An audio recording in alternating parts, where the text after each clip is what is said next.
Among the crowd of hungry monsters and clouds of dust, a guy is visible. His cloak is fluttering in the wind, and he himself fearlessly and unwaveringly stands in place, as if not noticing the evil creatures. This guy is an alchemist. He uses a technique that combines several things to create something new. It also allows him to use spatial storage, knowing alchemy will solve any problem. And right now the guy confidently takes out several magic swords from his storage. Undoubtedly, they are created with the help of alchemy. A wave of the staff and rays of light appeared around, and then a dozen swords, which eliminated the threat in an instant. This guy is not an ordinary person. He is a genius, a alchemist. Vaiken Ordo. The system shuts down completely, and at that moment the capsule door opens, causing powerful wind currents and clouds of dust to rapidly fly around. When the capsule opened completely, Vaiken Ordo carefully emerged from it. Holding onto the edge of the structure, he carefully moved one leg first, looking around in surprise. The boy, surrounded by unfamiliar landscapes, slowly turned around, carefully examining everything that surrounded him. He tried to understand where he was, but to his surprise, absolutely everything around him seemed alien and unfamiliar. All he saw around him was nothing more than a ruin, a pile of rubble that had long since been overgrown with greenery. These ruins had once been part of a beautiful building, of which only a testimony to its former glory remained. Vaiken Ordo was faced with a serious illness, and despite all his efforts and attempts to cope with the disease gradually and inexorably destroyed his former body, which was once full of strength and health. A brilliant idea came to his mind, and as an experiment, he entered the cradle of rebirth to cure his illness. Because of this, he ended up in a coma and slept for a very long time. The boy was overwhelmed with strong feelings of joy and delight. He was shaking from an incredible excess of emotions. He realized that all his efforts were crowned with success, because he was still alive, which brought him an indescribable feeling of happiness. Vaiken threw his head back and, confidently filling his lungs with air, took a deep breath. He felt that his memory remained with him, and the illness that had been troubling him had now retreated. He no longer experienced coughing fits. He smiled sarcastically, remembering the exclamations and anxiety of those to whom he told about his idea. "You saw, right?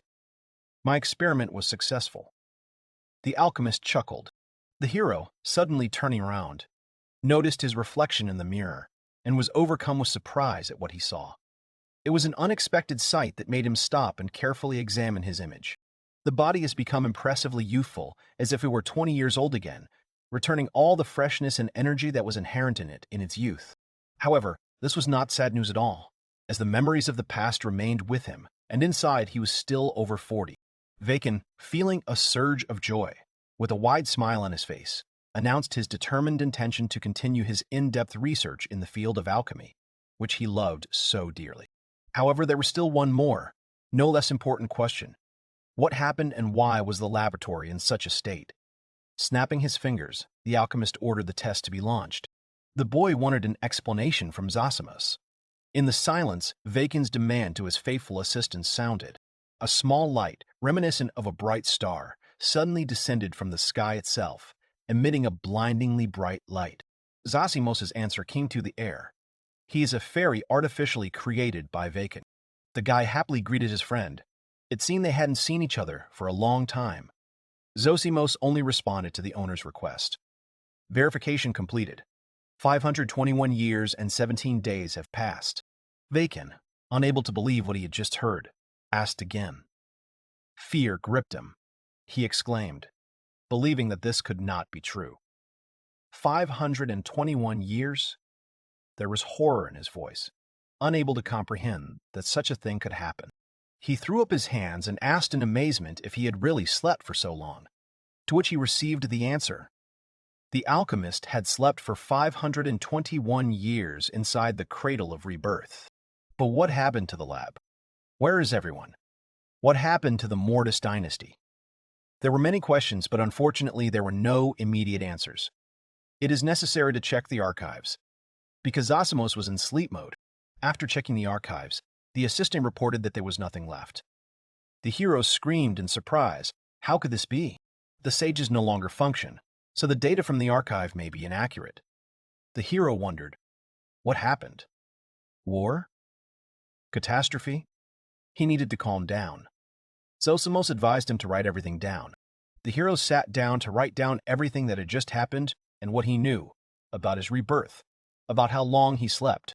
Having calmed down a little and exhaled, Vaiken Ordo realized that this was actually a very interesting situation.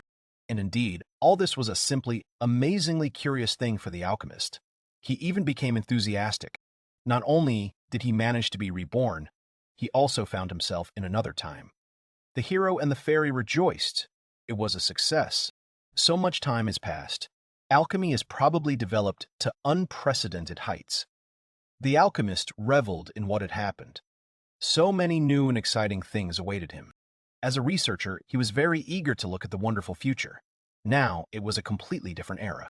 With great joy and excitement, he imagined in his mind exactly how different cities looked today, how the images of people filling the streets were changing around him, how the streets had changed, and under the influence of time and new trends. It is impossible to be sure that the future has changed so much. The hero intended to check it personally and ordered the fairy to teleport him to the nearest city. Having opened his eyes, Vaiken was already standing on a ledge from which the entire city could be seen. A completely ordinary city. Looking around the streets, the hero was perplexed, but how could this be? Zosimos, together with his master, looked around, flying briskly over the roofs of houses. Vaiken, looking around in confusion, could not believe that 500 years had passed and the surrounding landscape remained almost unchanged. He always thought that the future would be completely different, but the reality turned out to be different. After some time, his assistant was able to gather some information from the archive. Even bits of information were very valuable to them now. They found themselves in a part of the country called the Kingdom of Jori, namely in the city of Salwan. This country is already 200 years old, and it is ruled by a king with the help of an aristocracy, a classical monarchy. Such was the verdict of Zosimos. But the most important thing is that there was no information or mention of alchemists in this country. It seemed that they never lived or worked here, and their existence was completely erased from history. Vaiken, with apparent calm, but at the same time clearly feeling a share of sadness and disappointment, exhaled, as if trying to release all the accumulated emotions and internal experiences. The alchemist indignantly shouted that this simply could not be. It was simply impossible to believe, despite the fairy's displeasure. Alchemy is capable of solving the most diverse problems of humanity. It is very important for man. It is used in different spheres. It simply cannot exist. The hero waved his hand at the fairy's objections and pointed out that it was not worth relying only on the archives, and that everything needed to be checked independently. Zosimos could only justify himself by saying that the sage's tower was controlled by someone strange. Vaiken, walking along the streets of the city, looked around the surrounding area with curiosity. Everywhere he was surrounded by familiar buildings, people passing by, and the mundane scenes of everyday life. No matter how hard he tried, nothing he saw could catch his eye or hold his attention. He finally got to a market, which was full of bright colors and pleasant aromas. On the counters lay fresh vegetables, fruits, and various baked goods. People were moving back and forth, each of them immersed in their own thoughts and affairs, discussing goods, choosing the best, or simply enjoying the atmosphere of these places. Suddenly, Vaiken grabbed his stomach, which was growling from hunger. It was very uncomfortable and even a little painful. The alchemist, thinking about his affairs, only now realized that he had not eaten or drunk anything for 500 years. He urgently needs to find money to buy food, but the value of money has clearly changed a lot over the past 521 years, and it's hard to even guess how much he needs for food. Vaiken turned around to the sound of the merchant's voice, which quite unexpectedly addressed him. The young man, dressed in a dark cloak, held a small jar filled with a shiny potion tightly in his hands. Convincing that it was a healing potion that could restore health and strength, he also had an antidote potion. Without hiding his joy, Vaiken rushed at the seller with questions about whether he had made the potion himself and whether he was an alchemist. Having received an affirmative answer, he snatched the bottle from the young man in the cloak. The alchemist studied the vessel and its contents with concentration and attention. It seemed as if he was conducting a deep analysis, trying to understand the composition, taste and aroma of the liquid inside, without even opening the vessel itself. But the joy quickly turned to disappointment. It was just trash, not a potion. It contained the cheapest ingredients that could be found. The hero frowned. If he had cooked something so terrible, he would have forced himself to redo it 100 times. Although, perhaps this merchant simply had a very small profit. His stomach betrayed him with a loud growl. Vaiken had a lot of questions, but right now he was more worried about something else. The merchant advised him to go to the tavern across the street. Above the door of this tavern hung a beautiful wooden figure of a duck in flight, spreading its wings wide, and next to the door was the name, the Dancing Duck. With curiosity and slight surprise, examining the appearance of this simple but at the same time quite beautiful building, the hungry alchemist could not help but smile at how such an unpretentious building could evoke such pleasant feelings. The hero and his assistant agreed that the tavern looked impressive, from the magnificent wooden figurine to the roof itself. However, Zosimus raised the rather important issue of lack of money, but Vaiken quite calmly decided that this was not a problem. Of course, he is an alchemist, his skills will easily cover the costs, and if he has to wash dishes, he can simply create a special machine for washing dishes. While pressing the bell to call the employee, the hero shared his thoughts that he, the owner of the tavern, must be a kind person, and that he only had to explain himself, and he would immediately understand everything. A silhouette of a girl appeared behind the guy. She interrupted the guy's reasoning with her question. The stranger wanted to know who this person was who came here. As the girl came closer, one could see her sad face, her arms crossed over her chest, and her light wavy hair, neatly tied with a scarf. She sadly informed them that the tavern was closed and asked them to leave. The alchemist and his assistant panicked. It seemed they were not particularly welcome here. The desire for food was stronger, and he wanted to explain himself to the girl, but her apologies interrupted him. The girl's eyes became glassy from the tears that were rolling down her face. Her father was bedridden with a terrible illness, and she alone could not cope with running the tavern. Bacon, hearing this, decided to seize the chance and, introducing himself as an alchemist, offered his help. While the girl was surprised, the alchemist and the fairy were already discussing such a wonderful opportunity to pay for the room with medical services.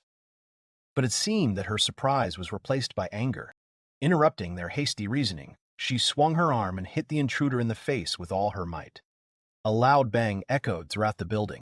Unable to hold back her tears, the blonde confessed that she would never trust the alchemist again, because her father fell ill after drinking vitamins made by the alchemist. Vaiken couldn't contain his surprise. He was eager to help the tavern owner and began to beg his daughter to let him in. But she was categorical. The hero did not give in. He was ready to offer his services even for free, but the girl did not give in to persuasion. How can one believe such sweet words? After the girl calmed down a little and put her thoughts in order, she decided to ask him a question. She was interested in him. She looked at him with curiosity and asked why he was so persistent in trying to help her father. Zosimus took matters into his own hands, and while he was saying that they liked the tavern and that it was clear at first glance that the owner was a very good man, his master only shook his head in agreement. The girl began to doubt. Vaiken's assistant convinced the girl that the alchemist was very experienced, and at the same time asked the girl to introduce herself. Her name is Fiora. She is a waitress at this tavern. Zosimus also introduced himself and said that he was an artificial fairy created by his master, who put his knowledge into him. When he wanted to introduce his master, he simply walked past. It seemed he had already switched to alchemist mode, concentrating on the problem. The assistant introduced his master as Vaiken Ordo when he was already entering the room with the sick man behind the girl. In the corner of a cozy, well-furnished room stood a bed with a sick man.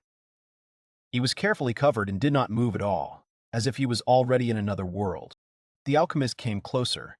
He saw a simply terrible picture. The man was decomposing alive. There were disgusting ulcers on his face, and the skin seemed to be peeling off the fabric of his face. Bacon immediately realized that this wasn't just a potion poisoning. Things were really bad. The toxic decomposition occurring within the body caused it to literally rot from the inside out. This condition was simply horrific and deeply repulsive. The man's daughter, unable to hold back her tears, told him that her father had fallen into a coma the day before, and that foul smell had immediately begun to fill the room. The situation was much worse than the alchemist had imagined. It's just outrageous how incompetent and, one might even say, an irresponsible alchemist did it. Besides the fact that they sell low-quality goods, their methods of treatment only make things worse. This can never be forgiven. and that is why Vaiken was simply in terrible anger. This situation shocked him and made him very angry, causing a storm of emotions inside him. With a strong determination and the intention to make a change in the current situation, he raised his hand. As soon as he did so, it was enveloped in a soft and pleasant light, radiating warmth. The guy, who was confident in his abilities and his strength, was determined to focus and get the job done, as it was time to show everyone around him his true potential and talents. Without stopping his creation, he gave the order to the fairy to determine what had brought the patient to such a state. He waved his hand, drawing a strange symbol in the air with light, and at the same time insistently urged his assistant A. A minute later, an alchemical pot appeared in the room. It forms a small space inside, in which one can synthesize and replace conceptual information of various substances. Meanwhile, Zosimus found out that the cause of this condition was the improper preparation of a potion for fatigue and restoration of stamina. Vaiken was furious. This is the main reason for the poisoning. Any amateur in alchemy knows how to prevent this. The worried girl turned to the alchemist, wondering if her father would be okay. However, the alchemist didn't seem to pay any attention to her words. He was completely immersed in his work. He continued to draw signs in the air, but now with both hands. His movements were clear and confident. He clearly understood what he was doing. The guy was surrounded by soft streams of wind, and 4 circles appeared at the level of his head. He, without losing the seriousness and concentration on his face, noted with obvious satisfaction that the girl very lucky in this situation. From all 4 circles appeared various ingredients for a potion, an unknown herb, a couple of bottles, and a pouch. The alchemist added that the girl should not worry about her father, because he was here and would help him. Throwing his head back a little, he enjoyed what he was doing. It must be said that he had not felt so free and serene for a long time. Around him, as if in a magical atmosphere, streams of energy and light flowed, filling him with sincere delight and peace. When the ingredients appeared completely, Vaiken directed them into the alchemical pot, and it quickly flew in, leaving behind not only a blindingly bright path of light, but also a gentle, light breeze. The pot began to shine in such a bright and unusual way, as if a living fire had flared up inside it. This light, coming from it, gently enveloped the entire room, filling it with pleasant warmth, creating an atmosphere of coziness and comfort. The alchemist spread his arms and continued to create energy and rays of light, and he himself realized that he liked it. He sincerely believed that the study and practical application of alchemy not only contributed to his personal development and improvement, but also allowed him to make a significant contribution to the creation of a bright future for all of humanity as a whole. It doesn't matter what happened to alchemy during the 500 years he slept. The main thing is that people have always strived and will strive for a bright future. This desire is an integral part of human nature. This is why Vaiken and the other alchemists conducted many studies together, one after another, in a relentless attempt to find ways to improve the lives of everyone around them.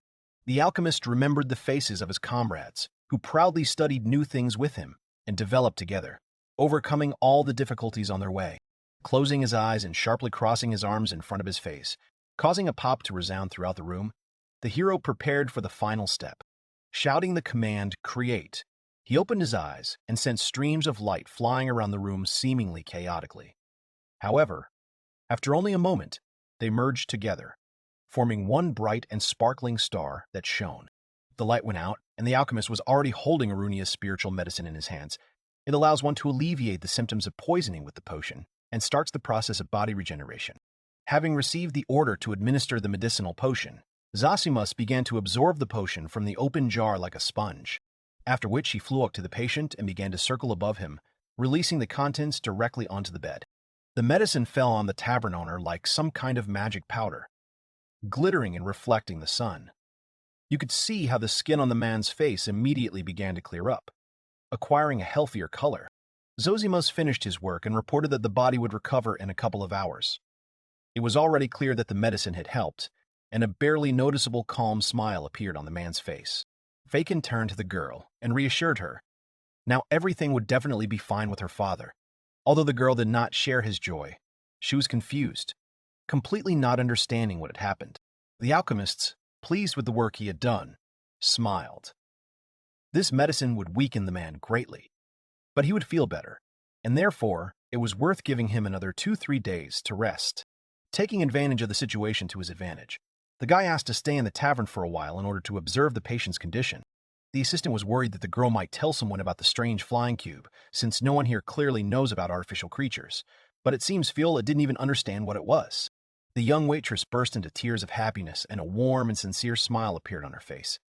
She didn't even know how to express her gratitude. Vaiken looked at her and smiled warmly in response, because he was simply doing what he considered his duty as an alchemist. It was his calling and his duty to the people. The girl's eyes widened in surprise. It seemed she had imagined alchemists completely differently. A few days later, while Vaiken was eating, he sighed heavily and, holding his fork to his mouth, began to talk about his powers. He probably hadn't fully returned to normal, and some of his strength had left him. Zosimos confirmed his master's reasoning. His characteristics had indeed clearly changed. His magical and intellectual abilities had clearly been reduced, as had his psychological age, and so he should be careful.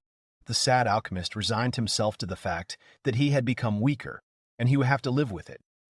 But suddenly his thoughts were interrupted by an elbow to the back. An energetic and cheerful tavern owner named Edgar, with a huge piece of juicy meat in his hands, with a smile on his face and sincere concern in his eyes, generously persuaded the young guy sitting at the table to eat more, because he was his debtor. Vaiken awkwardly tried to refuse, because he'd already eaten his fill, but Edgar was adamant. A young body needs to eat a lot. It seems that because the tavern had very tasty food, the guy gained about 5 kilograms.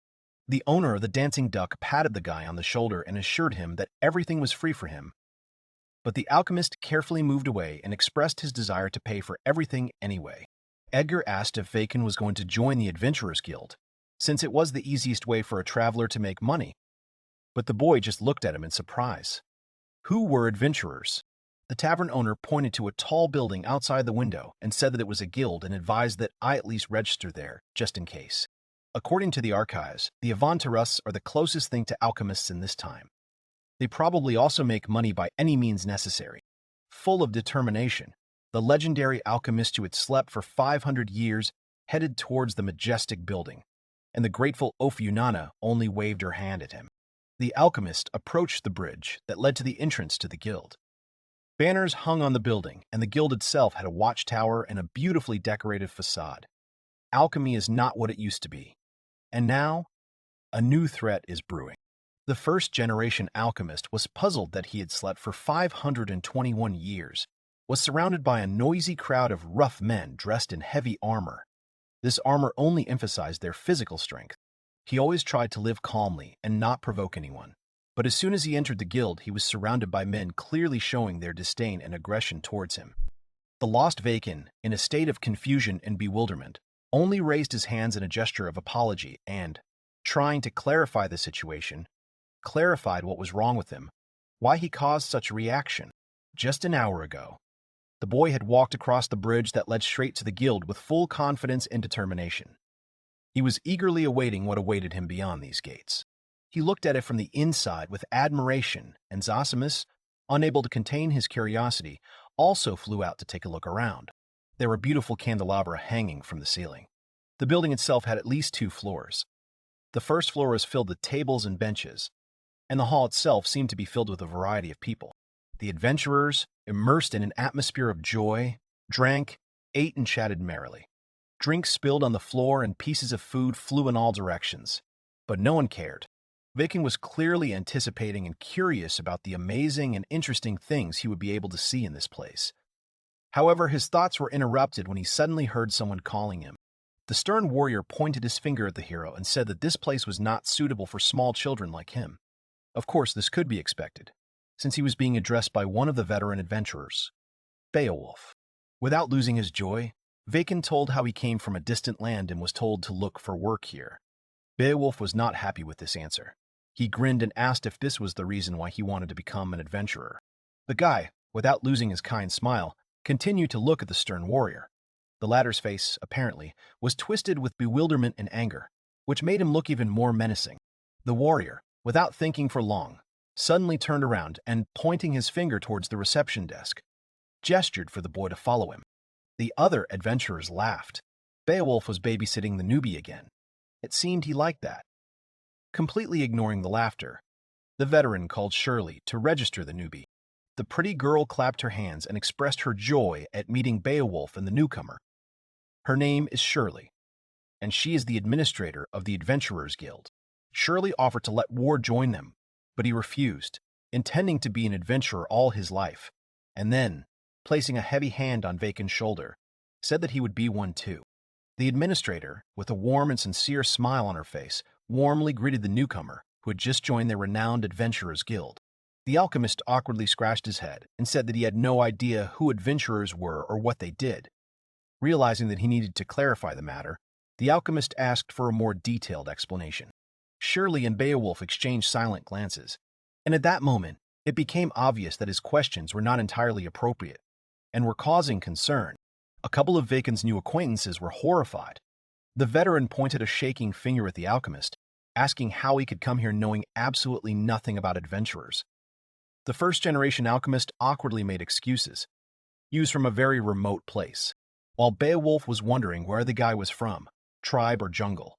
The administrator collected her thoughts and drew attention to herself by coughing deliberately. She was determined to explain everything. Adventurers is a term used to describe people who take on various quests given by the guild. They take on quests at their own discretion and receive rewards for them. That was the girl's explanation. Now it's all clear. They're just jacks of all trades. In the era of Vaiken, it was alchemists who did this. While the boy was processing and digesting the information he had received, Beowulf pointed his finger at the task he was about to perform and advised the newcomer to watch and study in order to better understand. Beo chose the task of hunting a large and dangerous beast that was raging. The ad had a picture of this beast, and it really did make a very frightening impression. Vaiken began to read. The beast threatened the locals and hunted in the western forest. But he did not have time to finish reading about the reward. The adventurer had already gathered for the mission with his team, and assured that the newcomer did not need to count the reward due to him. Beowulf and his team would receive it all, and then they would go have fun. The alchemist was surprised. He didn't think that a whole group was going on a mission. But after thinking for a bit, he decided to just choose another mission. Shirley decided to clarify what class Vaiken was, a mage or a warrior. A confident and enthusiastic guy announced in a loud voice that he was Vaiken Ordo, a great alchemist. Shirley looked at him in surprise, and the crowd of adventurers fell silent with great disdain. The air was filled with a stifling atmosphere. While the adventurers exhaled in irritation, Vaiken had absolutely no idea what exactly was happening and what was causing such a strong reaction. The administrator awkwardly pulled out 3 announcements and said that these were the only tasks for alchemists. While the crowd began to laugh at Vaiken, he was still confused. How could this be? Why so few? The more they talked, the more disappointed the alchemist became. The short-sighted adventurers were discussing who was even doing alchemy these days. Of course, the guy wouldn't understand, probably because he was from distant lands. There was no answer to the question of why the work of alchemists was undervalued. And it was scary to ask. I didn't want to make a fool of myself for no reason. Having sorted through the ads, McCann confidently handed Shirley 1 sheet. He intended to take on this particular order. The administrator warned him that fulfilling the order to create a potion that would facilitate healing could be quite difficult. However, she added that the newcomer has a whole week to figure out all the nuances. Suddenly, Vaiken was surrounded by adventurers from all sides. One even put his arm around his shoulder. The whole crowd laughed and mocked the guy, begging him to complete the task of what they considered useless support. When the alchemist, completely perplexed, asked why they were saying all this, the crowd only burst into loud laughter at how stupid this boy was. 2 mages drew attention to themselves by demonstrating their magical abilities, and with self-confident faces said that now, everything is decided by magic and miracles, and mages and clerics are the best support classes.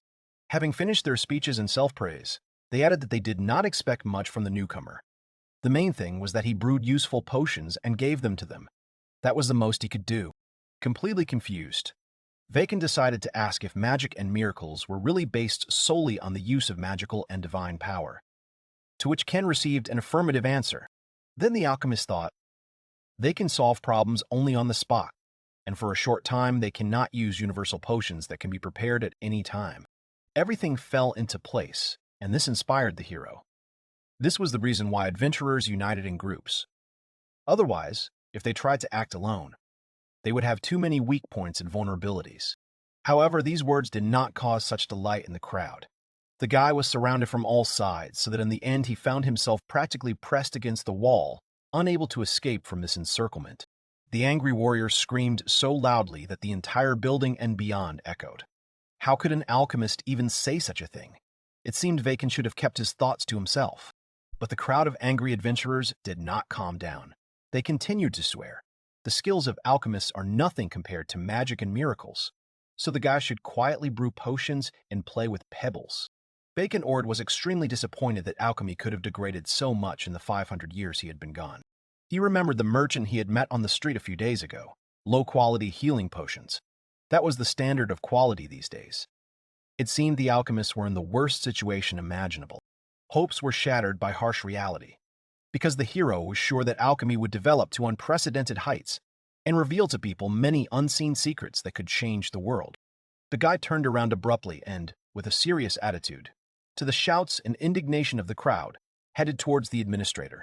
Placing a box of healing potions on the counter, he asked where to hand the potions in, while the noisy crowd, who had been actively cursing him and expressing obvious displeasure just moments ago, now remained completely confused. Shirley asked in surprise where so much potion came from. The alchemist had only taken the order, but it turned out he had his own secrets. The entire box had been prepared in advance. The adventurers still didn't calm down. They couldn't believe it, because potions are very difficult to brew. One adventurer snatched the bottle from Vaiken, declaring that it was just carbonated bottled water. The alchemist did not resist this at all. He was confident in his product. The man began to examine the bottle and froze. The potion that was inside was of extraordinary beauty and attracted attention with its bright color and shine. After carefully examining the contents, he confidently assured that this potion would most likely be of no use. However, under the loud and cheerful laughter of the confident crowd around him, he bravely and greedily began to swallow this strange medicine. The next moment his face showed shock. He felt a surge of strength. He clearly felt a powerful surge of strength that overwhelmed his body, as if the energy was trying to burst out in a stormy stream. The medicine turned out to be so effective that the finger that the warrior had lost a long time ago grew back, as if nothing had happened to it. The warrior trembled as he examined his hands. He did not understand whether this was a dream or reality, because he had never encountered such a potion. He rushed to the alchemist with the desire to know how he had prepared such a potion. Vaiken, looking at him with surprise, only uttered a question that made him think, would it have been better if the finger had not grown back? The adventurer shook his head. He bit his lip, trying to hold back tears of joy, but they treacherously continued to run down his cheeks. He burst into tears like a child and rushed to hug Vaiken. It turns out that the man was originally a hunter. When he lost his finger, he had to change classes. But now he can use a bow again. The other adventurers froze, listening to the adventurer's conversation with the newcomer. He showered his gratitude, calling this healing potion special, capable of curing any affliction. A deathly silence reigned, filling the room around like a thick fog. All the adventurers fell silent and froze in immobility, unable to utter a word, because no one expected such an outcome. All the adventurers, as if on command, turned around and instantly rushed to the administration desk, knocking each other off their feet and sweeping up dust from the floor. When the crowd died down a bit, Shirley timidly called out to Vaiken. The requests for healing potions increased. Much more. Shirley put a stack of papers on the table. Vaiken exhaled heavily. This was not what he wanted, of course. But perhaps it would only be better this way, although the volume of orders scared him. The crowd began to buzz again. This attracted the alchemist's attention. What was it? The crowd of previously aggressive men rubbed their hands greedily, anticipating drinking the potions ordered from the alchemist. Their eyes were glowing, as if they were ready to pounce on the guy at that very moment. It was all written on their faces. Zosimus was perplexed as to how everything could have turned out this way. Vaiken Ordo raised his head proudly and thought, this is his chance. It's time to show his true alchemy skills. After a while, he wiped the sweat from his face, putting another box of potions on the table. It seemed to be the last one. To Shirley's surprise, Vaiken again dealt with all the back ones too quickly. The sound of heavy feet was heard at the entrance. It was noticeable and attracted attention. Someone, slowly but surely, and with He approached the doors of the guild with determination, and all the faces of those present immediately turned towards the entrance, full of expectation. It was a wounded Beowulf. All his armor was covered in blood, his hands and even his head. He was bleeding all over, holding back the pain by clenching his teeth. Worried and alarmed, Vaiken, seeing Beowulf in such a state, immediately asked what exactly had happened to the war that had led him to such a terrible situation. The alchemist looked at Beowulf in surprise as he staggered into the guild. His every move betrayed his fatigue. He was bleeding all over, walking with a huge sword on his back. The newcomer was puzzled as to what had happened to the veteran adventurer. He could not imagine how it had happened. The man was striking in his courage, despite the fact that they had to flee from a beast that turned out to be much stronger than they thought. He intended to return to the battle after a short rest to help his comrades. Bacon took out one of the healing potions he had handed out to the entire guild today and handed it to Beowulf. Pleased with himself, the newly minted adventurer admitted that he had prepared the potion himself. The warrior drank the potion decisively, thinking that it certainly couldn't get any worse. However, the effect of this potion amazed him much more than he could have imagined.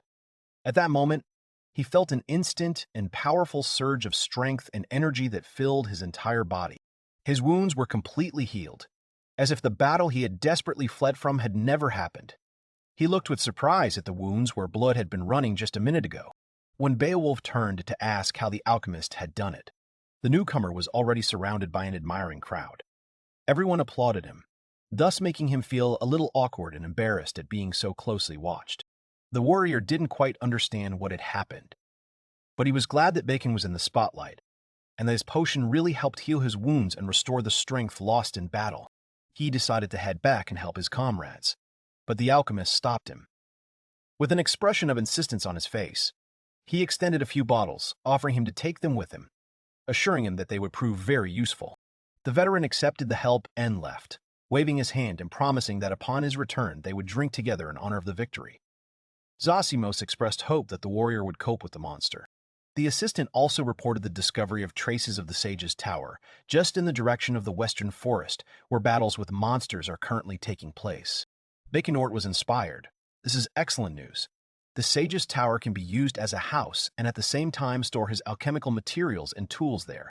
When the guy was already confidently stomping towards the exit of the guild, Shirley stopped him, assuring the alchemist that he was not going anywhere.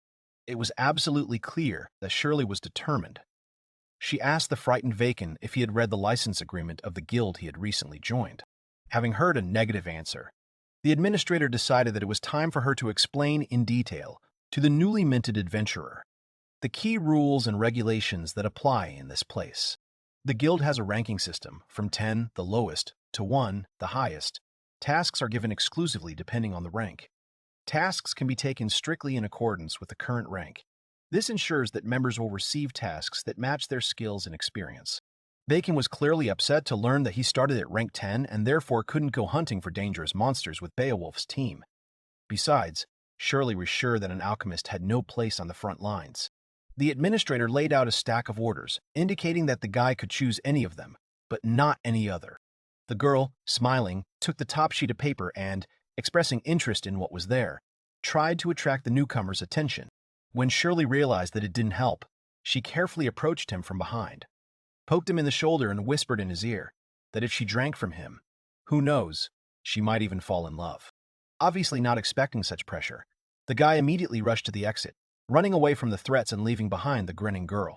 And while Shirley, pleased with herself, smiled slyly, wondering whether she had gone too far, Vaiken had already run to the western forest. Despite all attempts to strongly persuade the alchemist, the girl's persuasion could not have the desired effect, and the guy ultimately, without hesitation, headed into the thick of the forest where the battle was taking place. What doubts could there be? After all, if there were any alchemical materials here, then Vaiken simply had no right to remain on the sidelines. It was unacceptable for him to miss such an opportunity. Zosimos finally figured out his master, hinting that he ran away from Shirley. It's funny, his master is already over 40, but he still hasn't had a girlfriend, although he justifies himself by saying that for a real researcher, women are secondary. The reasoning came to an end when the alchemist came to the place where the battle was going on. The warriors were trying their best to fight off the evil monsters, although there were many more of them. Vaiken looked around carefully, trying to get a full picture of how critical and difficult the situation was. It seemed that the situation was truly dire. Beowulf held back the monster with all his might. But his comrades could no longer stand on their feet. From behind the trees appeared the most powerful enemy, the great magbeast, the lesser Terrasquek. He was simply huge. When he opened his mouth and let out a deafening roar, his very sharp teeth were exposed. Zosimus checked the archives and reported that it was a new species. Vaiken quickly realized that the material he could extract from it would also be new. Beowulf noticed the alchemist and began to scold him. Why did he even come here? There's no place for beginners here. The monster's too strong. The alchemist, immersed in his own thoughts, no longer paid any attention to the world around him, and his face became serene. But an ominous grimace was clearly visible on it, giving him a gloomy and mysterious look. Beowulf wanted to stop the guy, but it was too late. Vaiken was just muttering under his breath about materials, about how much new stuff he could get. The next moment he was ready for battle, the holes in his storage were opened again, and 4 shiny stones appeared from them. Where would the alchemist begin to search for the weak point of the monsters? The stones that the boy clutched in his hands had a special nature and meaning. These were not just ordinary stones, but unique artifacts that personified the 4 main elements. Vaiken didn't waste much time thinking and doubting, because he instantly came to the conclusion that the best solution would be to give up everything at once.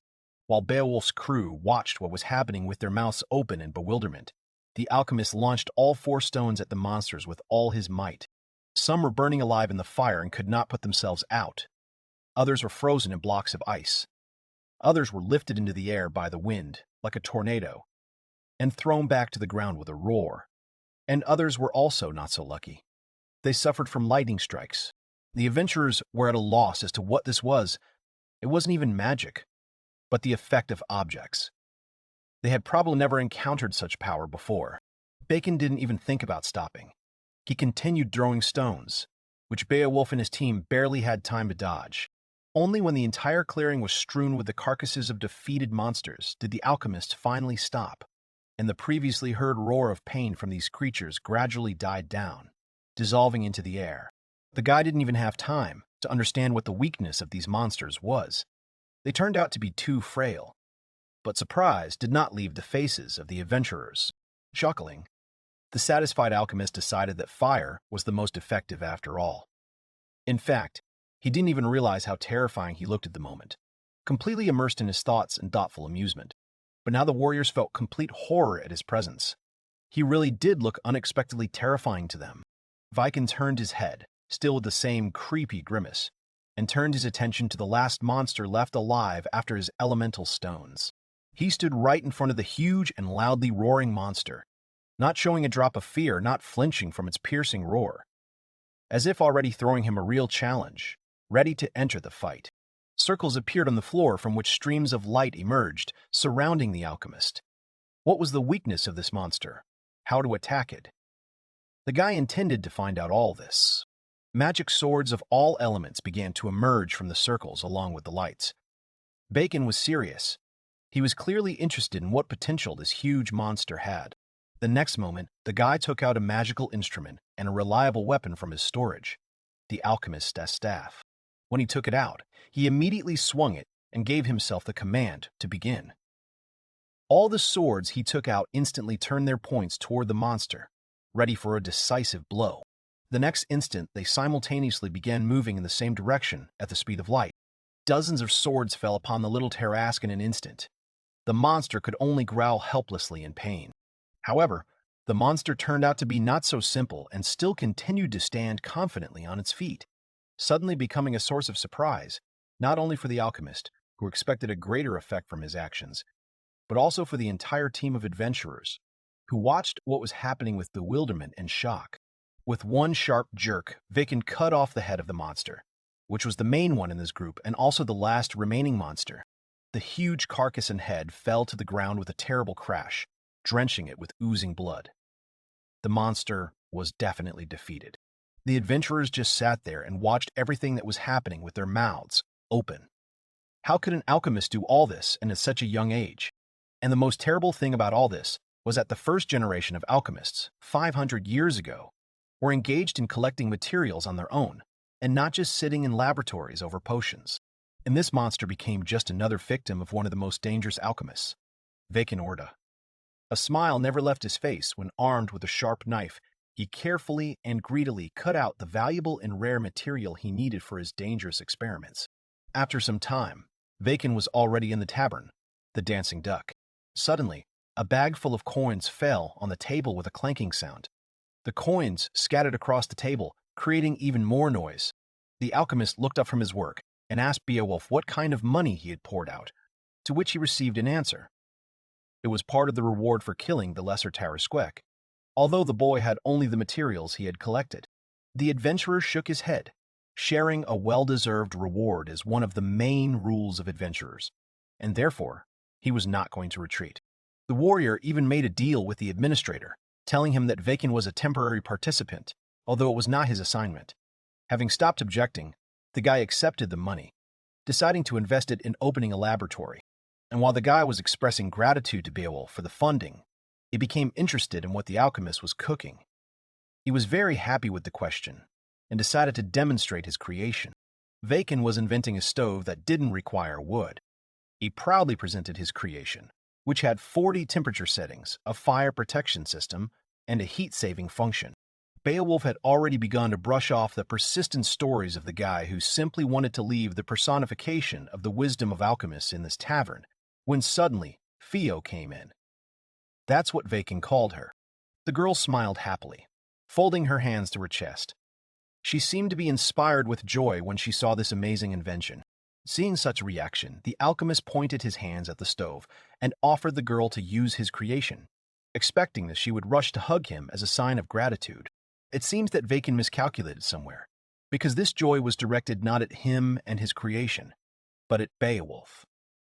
The girl approached him and asked what he had forgotten here. The alchemist's disappointment was indescribable. The waitress, to the guy's disappointment, was hanging around Beowulf and inviting him to have a bite to eat in the tavern. Vaiken, puzzled, asked how Theo knew Beowulf. To the guy's surprise, the girl told him that he was the strongest adventurer in the city, and that's why everyone knew him. The alchemist found himself in an unexpected situation that left him confused. He, not hiding his displeasure, puffed out his cheeks and mumbled something incomprehensible about Beo's popularity. Beowulf was not the most discussed topic right now, though. The city was most interested in this mysterious alchemist of incredible power, whose potions could cure anything. A little later, Beowulf and Vaiken headed to the Sullivan Adventurers Guild. Suddenly, when they had just approached the entrance, a whole crowd of people rushed at them. They all begged the alchemist to join their groups. They were even ready to fight, for the right to get him into your team and use his abilities for your own purposes. The reason for this phenomenon was that rumors about the great alchemist, who possessed unrivaled knowledge and talents, spread with incredible speed. And although he received dozens of offers, he rejected them all. He had a strong and determined intention to open his own laboratory where he could realize his ideas and projects. And he would be ready to accept anyone who wanted to help him in his intentions. Beowulf helped the guy disperse the restless crowd by sending them to Shirley's desk. Warriors and mages rushed to leave their requests at the reception desk. However, it turned out that he did not do it with the best intentions. The adventurer carefully took out the order and invited Vaiken to join their team on this mission. Beowulf put on his most pleading face, hoping that it would help convince Kin, but apparently his efforts had little effect on the other man, who remained untouched. The offer did not imply that the alchemist would join the ranks of the Black Dogs, which was the name of the veterans group. And just as the warrior was enthusiastically sharing his thoughts on the essence of the task, which was related to an important escort mission and promised to be incredibly tense, someone who had just entered the guild suddenly interrupted him. The man who dared to do this was Vavai, the Black Dog's mage. It was obvious at first glance that he clearly had no intention of participating in a mission with an alchemist, especially one so young. Vavai proudly stated that if he'd been with the Black Dogs when they fought the monsters, they would have dealt with them on their own, and help from a child would only be a burden to them. Coming close to Vaiken, the mage stared at him aggressively, as if he was trying to break through the enemy's defense with his gaze. Clearly demonstrating his attitude towards him, Vavai barked sharply and loudly, ordering the alchemist to get out of here. The Black Dog's commander tried to calm his mage down, but he didn't even want to listen. He just screamed about how tired he was of babysitting stupid and incompetent adventurers. Vavai considered alchemists to be the biggest parasites in this world. He waved his magic wand and sent a whirlwind towards Vaiken. Fortunately, the boy reacted quickly and managed to jump away. And while everyone was trying to calm down the mage who was destroying everything in the guild, the guy was just wondering why alchemists were so hated in this world. It upset him terribly every time. And yet, Vaiken offered Vi to talk and discuss everything, although he had already destroyed half the guild. The magician had no intention of listening to the alchemist. He, like hundreds of other alchemists, could not take responsibility for the mirror space. Mirror space is a unique concept that implies the existence of a world that is an absolutely identical copy of our real world. In the past, alchemists conducted large-scale experiments in such worlds. This was necessary because their complex and often powerful weaponry was sometimes difficult to test in real-world conditions. And finally, Beowulf lifted the veil of secrecy and explained what caused Vavai's strong anger. His older sister, due to an accident, was locked in the mirror space forever. The mage confirmed his commander's words. They dragged his sister away when she was only slightly interested in the Magic Academy. They immediately began testing an artifact called Darby's Mirror on her.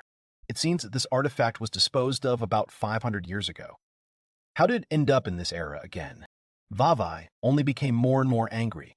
His sister would never return and would remain there forever. But no alchemist was ready to take responsibility for this. The magician was already out of breath, but did not even think of stopping. He swung at Vaiken again to strike, continuing his speech about wanting to get rid of every alchemist. The guy just grabbed his hand tightly, trying to hold it to avoid further blows.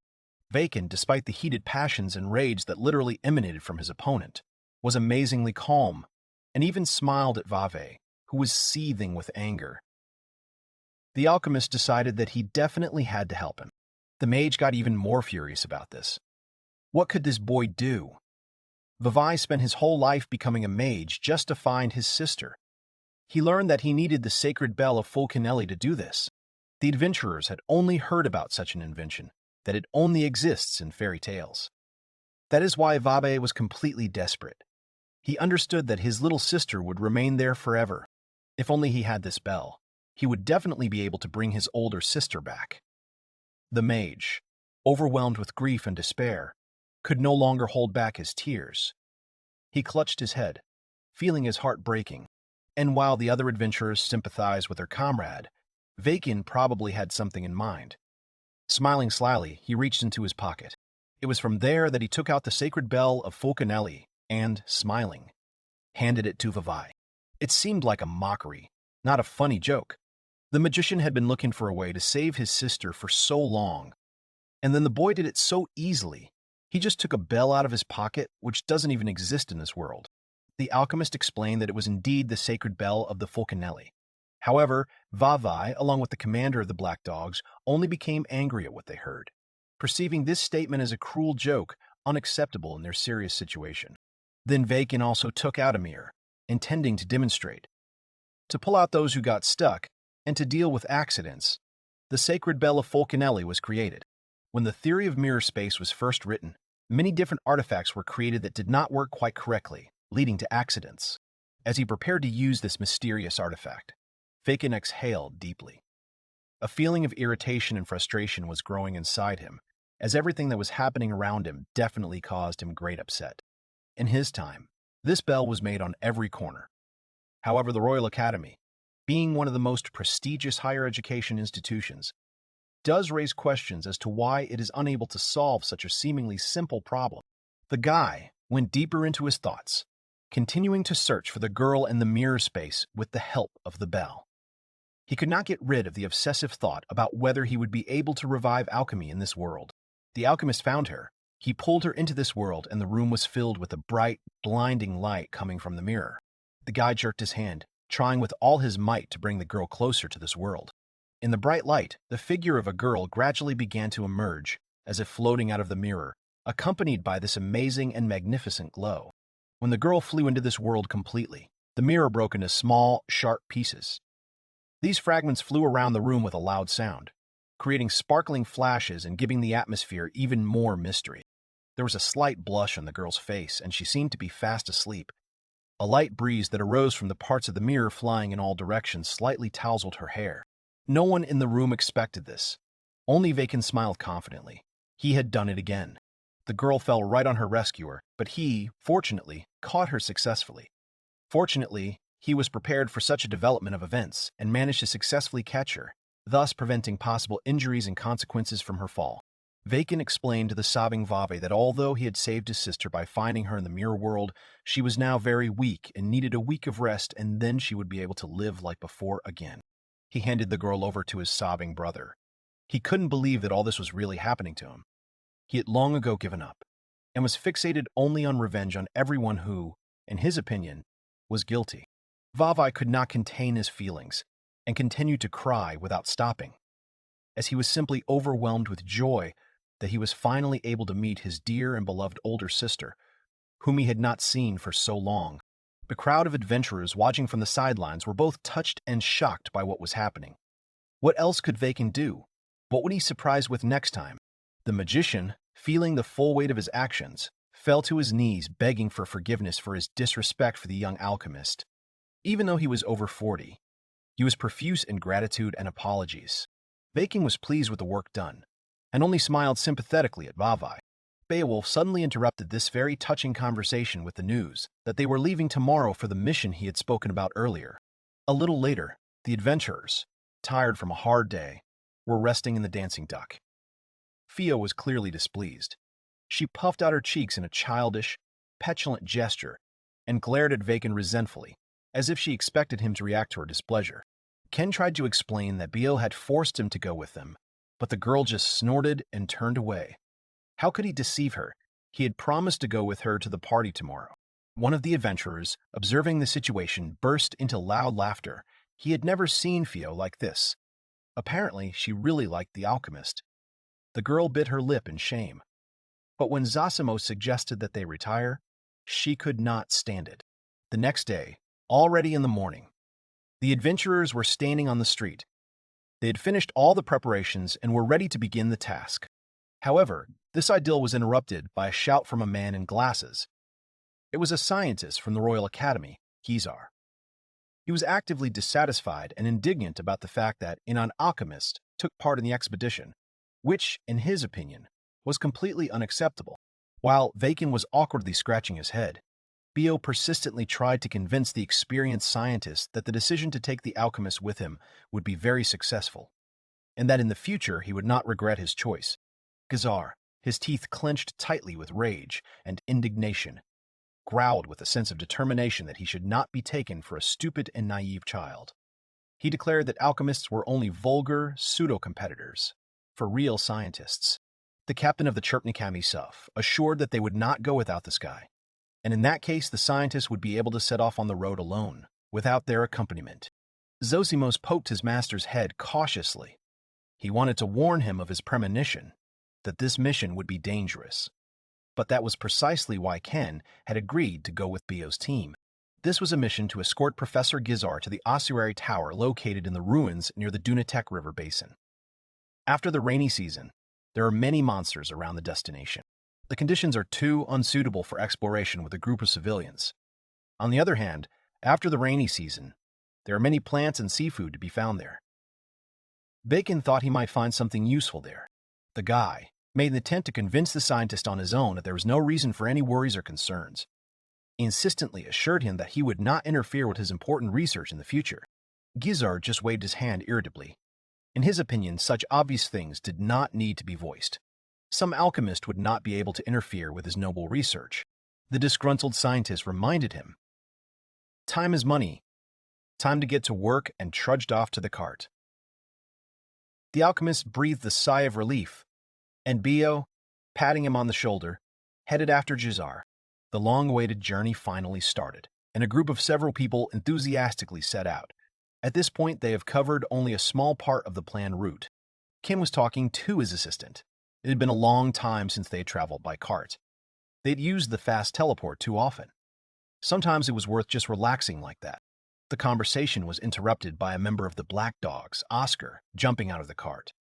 With a joyful smile on his face, he greeted Wayne and hoped that they would be able to work together and establish productive cooperation. The man decided to check with Ken if he would be okay with such a simple and informal address, since they were both members of the same guild. This implied that they were friends and comrades.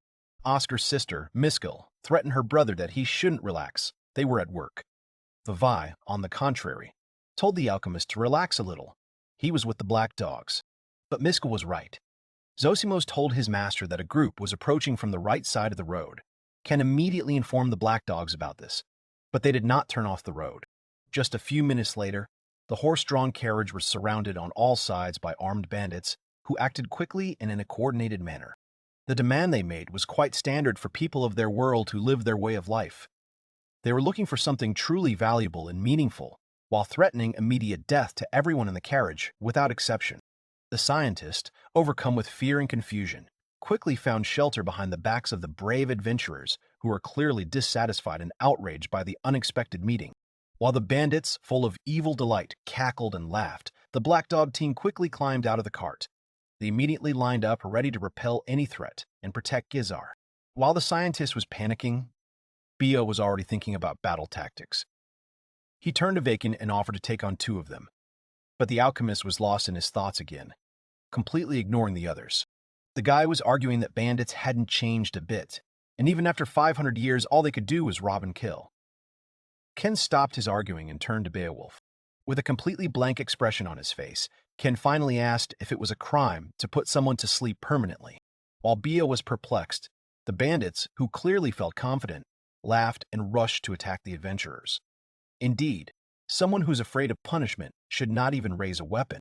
With a sudden and unexpected blow, when no one expected action from Vaiken, without the slightest hesitation, he cut off the head of one of the bandits who was about to attack him. Blood spattered in all directions. The alchemist confidently declared that he was not afraid of any punishment. He simply wanted to know the true value of the life of each of them. The bandits froze in their places, as if their feet had grown into the ground. Ken, feeling the growing tension, sighed heavily. It seemed that now he would have to deal with problems again. Pointing his staff towards the bandits, he threatened them. The best solution for them now is to pray, and if they do not want to die, they should fall on their knees and ask him for forgiveness 100 times. Gazar was in shock. He fell on his butt, his body shaking with fear. He asked what this was all about. The protagonist stood holding his weapon, and around him lay dozens of his defeated enemies. They showed no signs of life. Vaiken, a little confused, said that he thought he had shocked the professor a little. Then he asked how many people he should bring back to life. The man in the back continued to tremble with fear. Zosimos approached Vaiken and said that it seemed they could be brought back to life. To which the latter responded that it was sad. According to the 30-minute rule, a person can be revived with secret potions. Such a resurrection depends on the condition of the corpse. His acquaintances said that he stood out again, but he was a good guy. He didn't even need them. To which the main character apologized to them and said that next time he would choose a different method.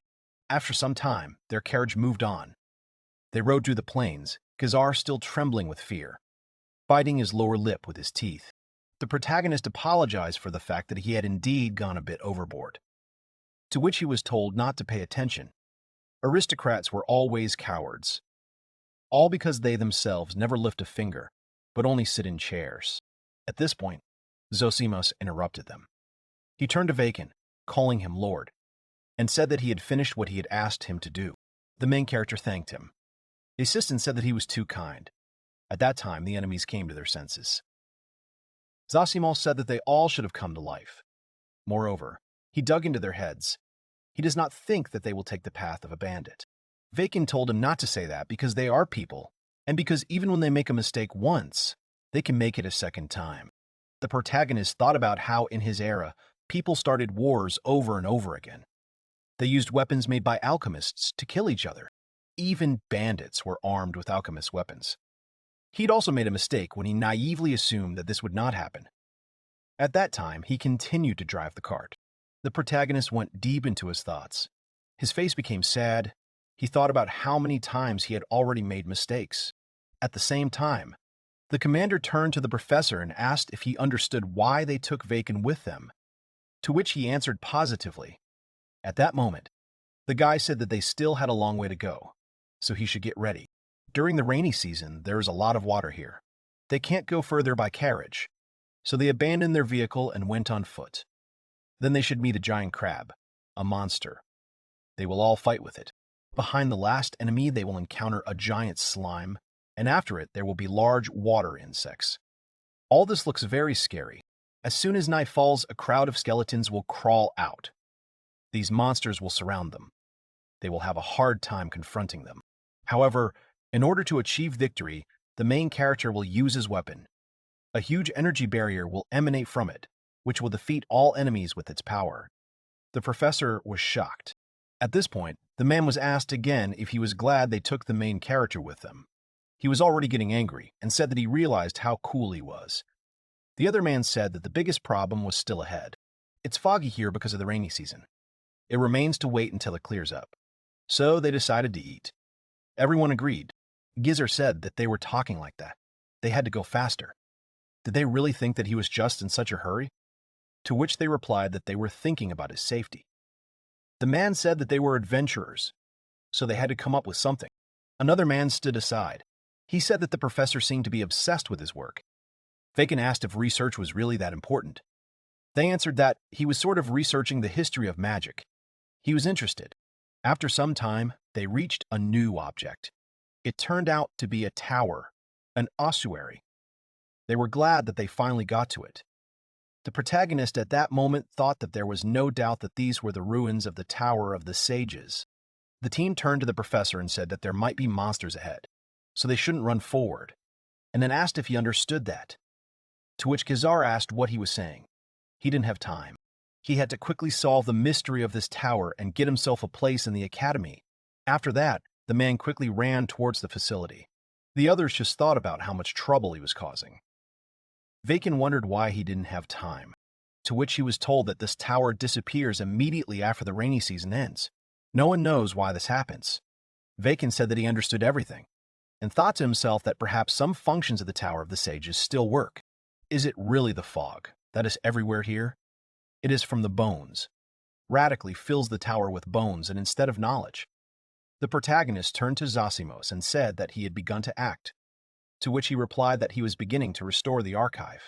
Vaiken thought that these were the ruins of the former water city of Danate. Art and tourism had flourished here, and now only pitiful ruins remained. And indeed, instead of buildings, there were broken walls, fallen pillars. A moment later, the protagonist felt some currents.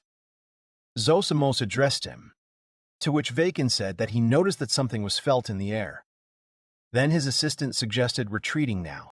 The main character said that Nushi lived here a long time ago. If he's still here even after 500 years, then it is very troublesome. Vaiken's gaze became very focused. He was also very nervous. Looking at the monster in front of him, he thought that this would not be easy. The main character shouted to Bio that they needed to leave here immediately as a huge monster was approaching, to which the men asked him if this was his premonition again. If Vaiken was so scared, then it was definitely something dangerous. The guy said that if they were noticed, it would definitely be dangerous. They called out to Oscar in his call and told him to leave as they were planning to retreat. The professor started shouting about what nonsense they were talking. Then one of the escorts asked him if he didn't understand what was important now. Bio asked what was wrong with Gizar. The protagonist thought to himself that he was a researcher. He could understand him. Zosimo said that there was no time. The monster would be here soon.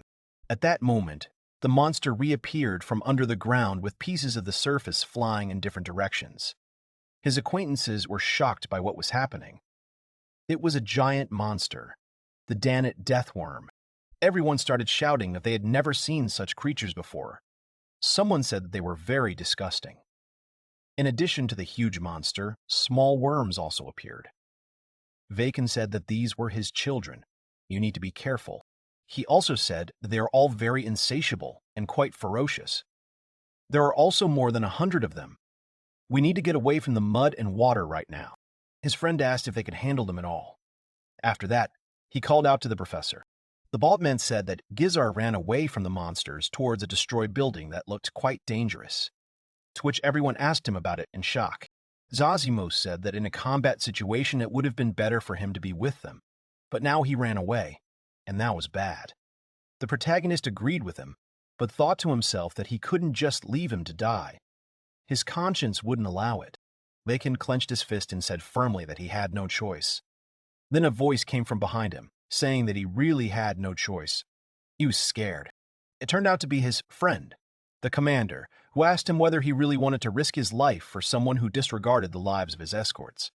He said that they were leaving right now, to which the protagonist said that this guy is quite dry. Sosimo said that this is a really wise decision as a commander. Vaiken said that he will try to do everything on his own. The main character shouted to the others to run to the tower, the ossuary, because he will use dangerous artifacts. Everyone was shocked by these words. A small, magic seal appeared in the protagonist's hands. He said seriously that he would figure out what to do with this creature. The commander asked what he was going to do alone. The other man agreed with him and said that it was impossible. But Vaiken asked again to listen to his request. His acquaintances told him not to dare die. If it became too hot, he should run. At the same time, they cleared their way, destroying the children of the worm. Zosimo said that Bio decided to cut a path for him to retreat. It seems that they have already become comrades. The protagonist agreed with him and said that it looks like that. After that, Vaiken turned his attention to the monster. He called out to him and said that he would be his opponent. After that, he took out an artifact, handheld explosive missiles, and rushed to attack. Almost immediately, he threw this artifact straight at his enemy. He also shouted at him to catch it. The blow hit the target, which he reported. The guy was incredibly happy. But then, something unexpected happened. The worm began sucking air into its mouth, then attacking him furiously. The protagonist did not expect this, so he cursed loudly. The beam was aimed right in his direction. The commander and other crew members began to shout his name, as it was not clear what was happening to him. Only Vaiken's silhouette was visible through the smoke. After a few moments, the smoke dissipated, as if the protagonist had pulled off a translucent fabric. As it turned out, it was Faunia silks, a very thin magical material that hardens on impact. Vaiken said that he didn't have much of this stuff, so he had to be careful.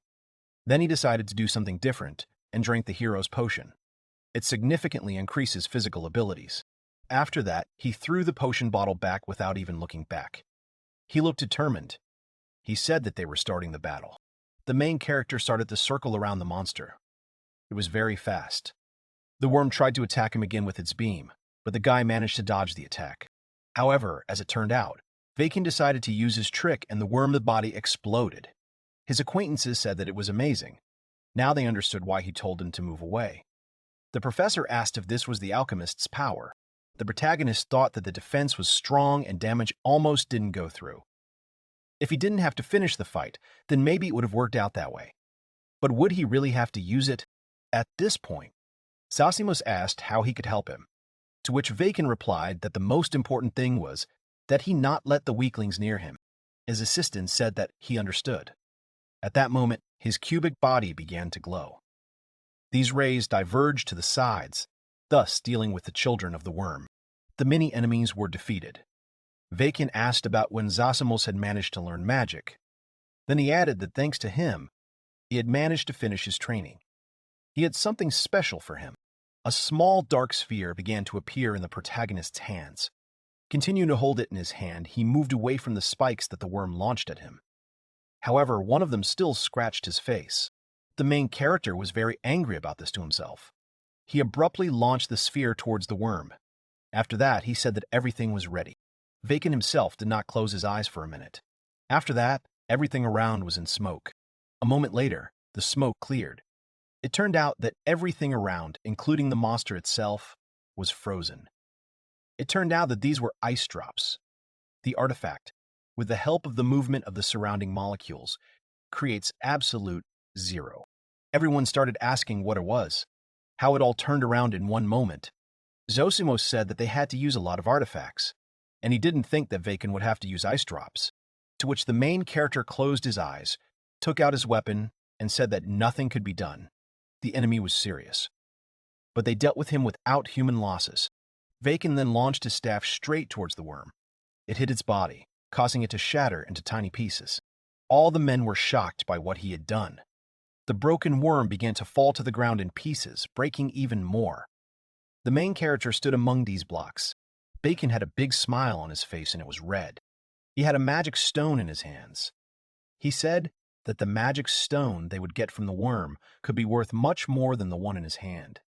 He had a desire to create. It was as if the whole world was painted in bright colors at that moment. The professor addressed him by name.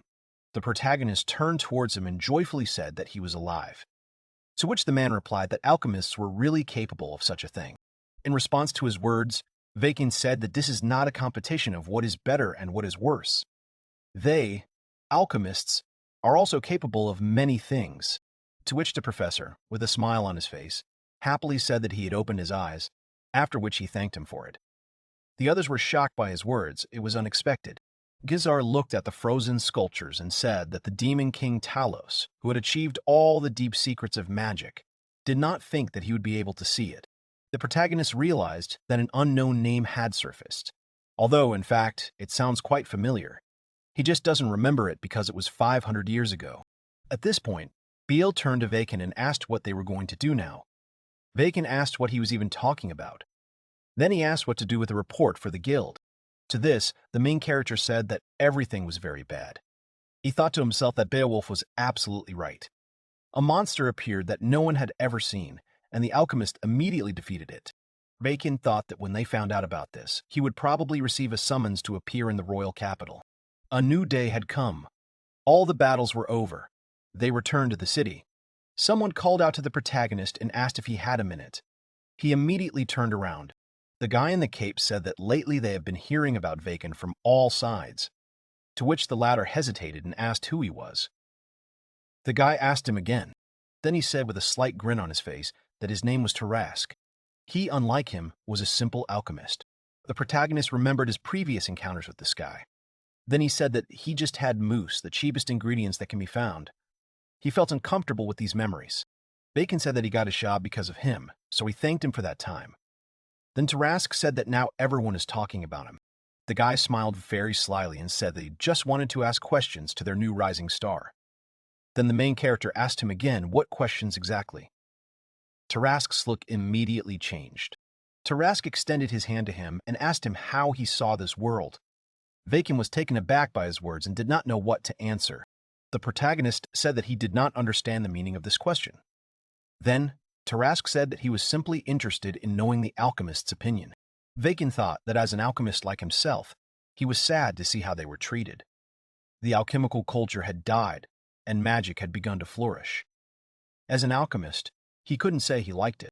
However, the main character doesn't like the way he looks at him, and, in general, he is too close to him. Then Vaiken started shaking his hands in front of him and saying that he wasn't that different from him. He was just doing the best he could. Tarask was surprised by his words. After that, the guy asked if he really wanted to say that he had no complaints. To which the main character confirmed his words and said that everything was fine. Tarask smiled at him sweetly. Vaiken thought to himself that he hadn't convinced him yet. Out loud, he said that the alchemists always do only one thing. Then the guy asked what he meant. The main character smiled at him slightly and calmly said that they were creating a better future with the help of alchemy. Then Vaiken asked Tarask with a wide smile if he thought the same, and added that all alchemists work for a common goal. At this, the latter blushed. At first he couldn't even find something to answer. Then the guy smiled and said that Vaiken was right. Everything was exactly like that. They all strive to create a better future. Tarask turned to leave him, telling Vaiken that he had a dream, and one day he would like to share it with him. The guy thanked him for the conversation. The protagonist did not expect this. He did not know what to say. Zosimos asked him what he was going to tell him, to which Vaiken said that he had no idea at all. However, he reminded him of his old alchemist friends. The assistant agreed with him and said that he was a bit like Vaiken. He also radiated eccentricity, to which the latter said that it was rude. They cannot be put in the same row.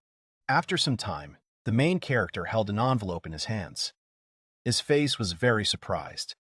He asked if he had really received an invitation, to which Sweet Shirley in the guild confirmed his words and said that this invitation was from His Majesty and the Royal Academy of Sciences. To this, the main character made an indifferent face and said that he was not interested in it, after which he asked to throw it away. The girl said that it was impossible. She continued speaking and said that one cannot refuse the king's invitation, to which he asked her that he was a simple petty adventurer, so he did not understand what they wanted from him, to which Shirley explained that she doubted that a simple little adventurer could defeat a legendary monster that had not appeared since the founding of the country. which is why he had received the invitation. Vaiken simply sighed. At this time, he was surrounded by other adventurers who said that they had all heard that he had really accomplished another feat, that he had even been invited to the capital. It was such a privilege to receive an audience with the king.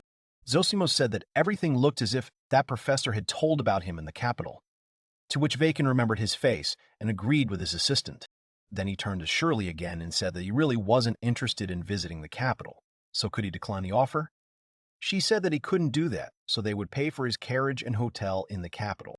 The girl also said that if he talked too much, they could give him a carriage with iron bars. To which Vaiken said that this is how criminals are transported. He realized that it was useless to argue. He then asked Shirley again if the invitation extended to anyone who came with him. She replied that accommodation would be paid for anyone he took with him, and bodyguards could be paid for. After some time, the protagonist came out into the city. He looked very thoughtful. Zosimos asked him what he had in mind, to which Bacon smiled and said that he would use this situation to go on a trip with Theo. He had broken his promise recently to go to the party.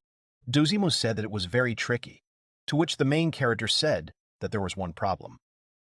The assistant immediately looked at him, as if mentally asking him a question.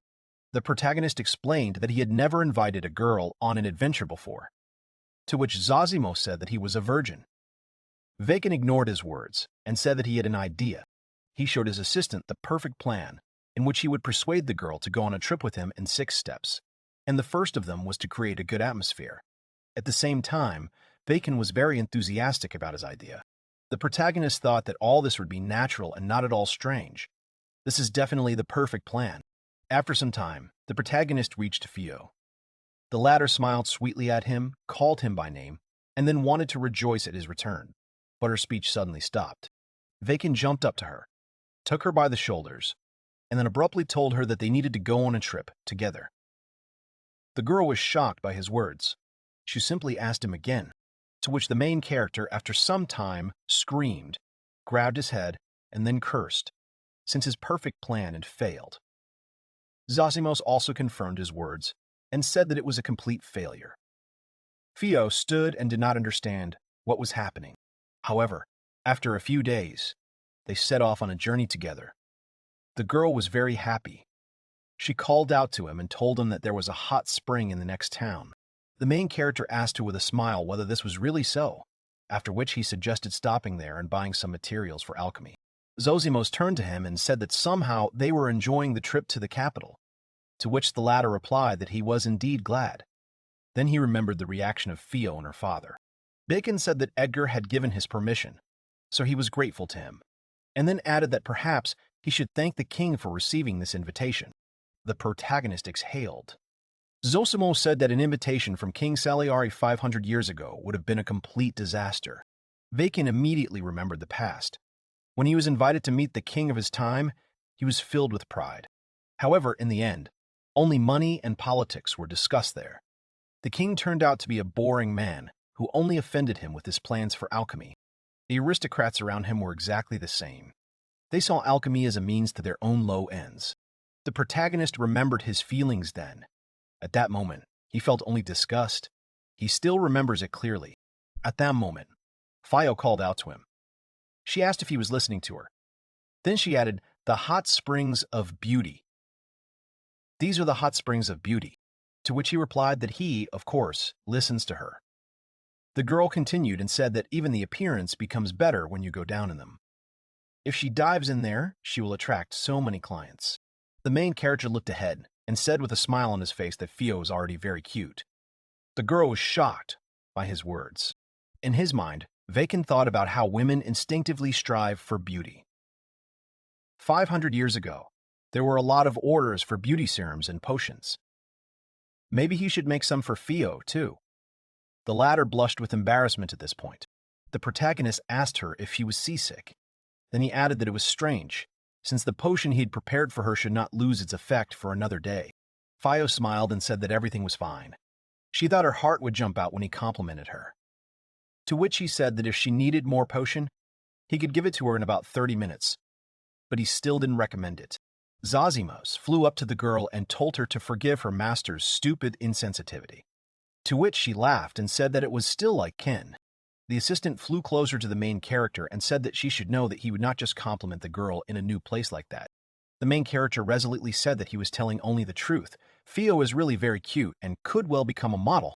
Then Zosimos asked him what he meant by the word cute.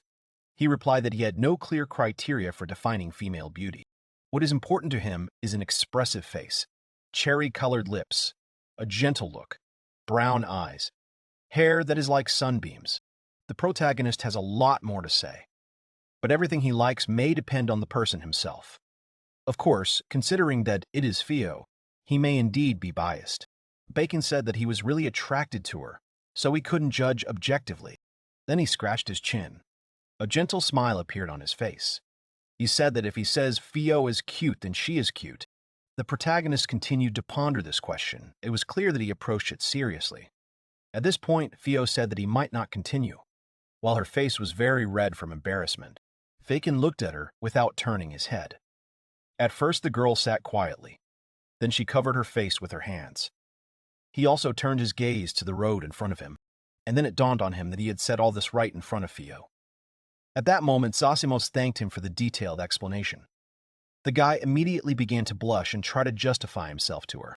The girl looked at him hurt and asked if he had really lied. He looked at her in shock. Then Vaiken turned away from her and said no. He added that it was too honest, so he asked her to forget half of it, to which she replied that she would not do that. She folded her hands in front of her face and, shyly, said that she was glad that he had opened up to her about his feelings. The protagonist continued to be confused. A week passed. Zosimos informed him that they would soon arrive in the capital, so they needed to get ready. They reached the royal capital of Jewry. Theo said that it was beautiful here. The whole city was glowing. She immediately suggested enjoying the capital and going shopping, to which the parent asked her about the king. Then Bacon grabbed her hand, and with a smile on his face said that there were no problems. He was in no hurry to get involved in politics. And the king hardly had time to meet with some alchemists. Theo tried to argue with him and say that this was an audience with the king, to which he replied that he didn't care. At that moment, the guards called him by name and asked him his name. The man greeted him and then said that they would escort him, as his majesty was already waiting for him. Vaiken was upset by these words, and Theo wished him luck. After some time, they reached the castle. The main character was escorted into the hall. The king of the kingdom of Jewry, Yanas III, and his subordinates were already there. Vaiken greeted him and said that he had arrived as soon as he had finished his work. He said that he was an alchemist, and his name was Vaiken Ordo, to which one of the men in glasses said that it was disrespectful to open one's mouth without permission.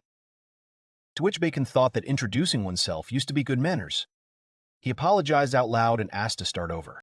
Then the king, without taking his eyes off him, asked if it was true that he had easily defeated the legendary monster, to which Vaiken replied that this was absolutely not the case. He thought to himself that the monster was not legendary at all, but a completely ordinary one that appears due to a certain pattern. Then the king asked him if this was a rumor. To this, the main character explained that, unfortunately, he lives in a remote village and he does not know what they are talking about in the city. At this moment, one of the king's subordinates loudly asked what kind of disrespect this was. In the presence of the king, he does not even kneel, and even answers with an arrogant smile. Vaiken wondered if etiquette had changed again. He said out loud that he came from the village and didn't really know etiquette. If he had been warned in advance, he would have been warned in advance. He would have at least prepared. A moment later, the main character dropped to the floor, to his knees. After which he asked if everything was okay now. All his subordinates looked at him in shock. The guy asked what he wanted from him. Vaiken added that if he had any requests, he could contact the Adventurers Guild. They would also determine the payment for his services.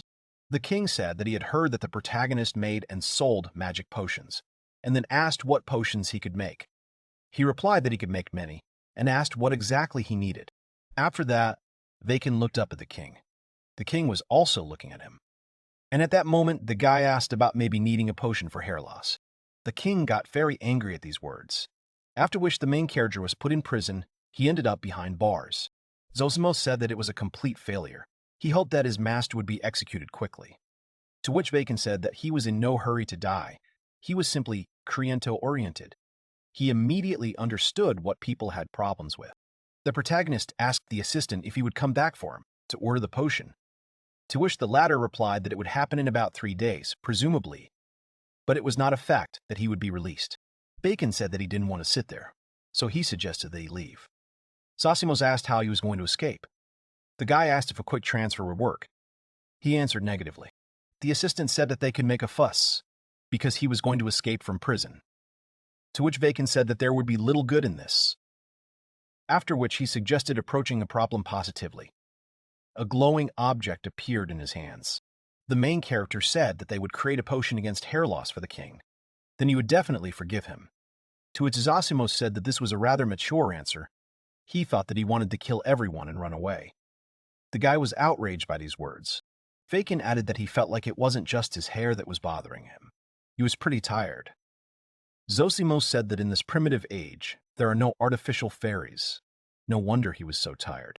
The main character said that in their time, everyone had their own artificial fairy.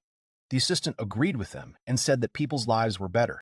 Then Vaiken offered to make the king an artificial fairy, to which Zosimos said, that isn't that an excessive service? He thinks that the potion will be enough.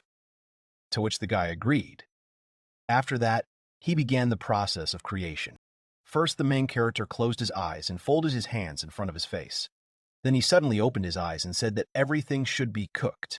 After some time, the potion was ready. Zosimos said that this was excellent news, as expected from such a master. The latter asked whether he praised him or criticized him. He also added that a couple of artifacts needed to be made. At that moment, a soldier passed by. He noticed that the main character was using magic. He asked him what he was doing. The man asked what the device was and where he got it. To which the boy replied that he wanted to give the king a gift as an apology, and then asked him to help him pass it on to him. The soldier asked how he opened the door. Vaiken said that the lock was primitive, that even any monkey could open it. He poured liquid metal into it and it broke. Then he asked the soldier if he would take him to the king.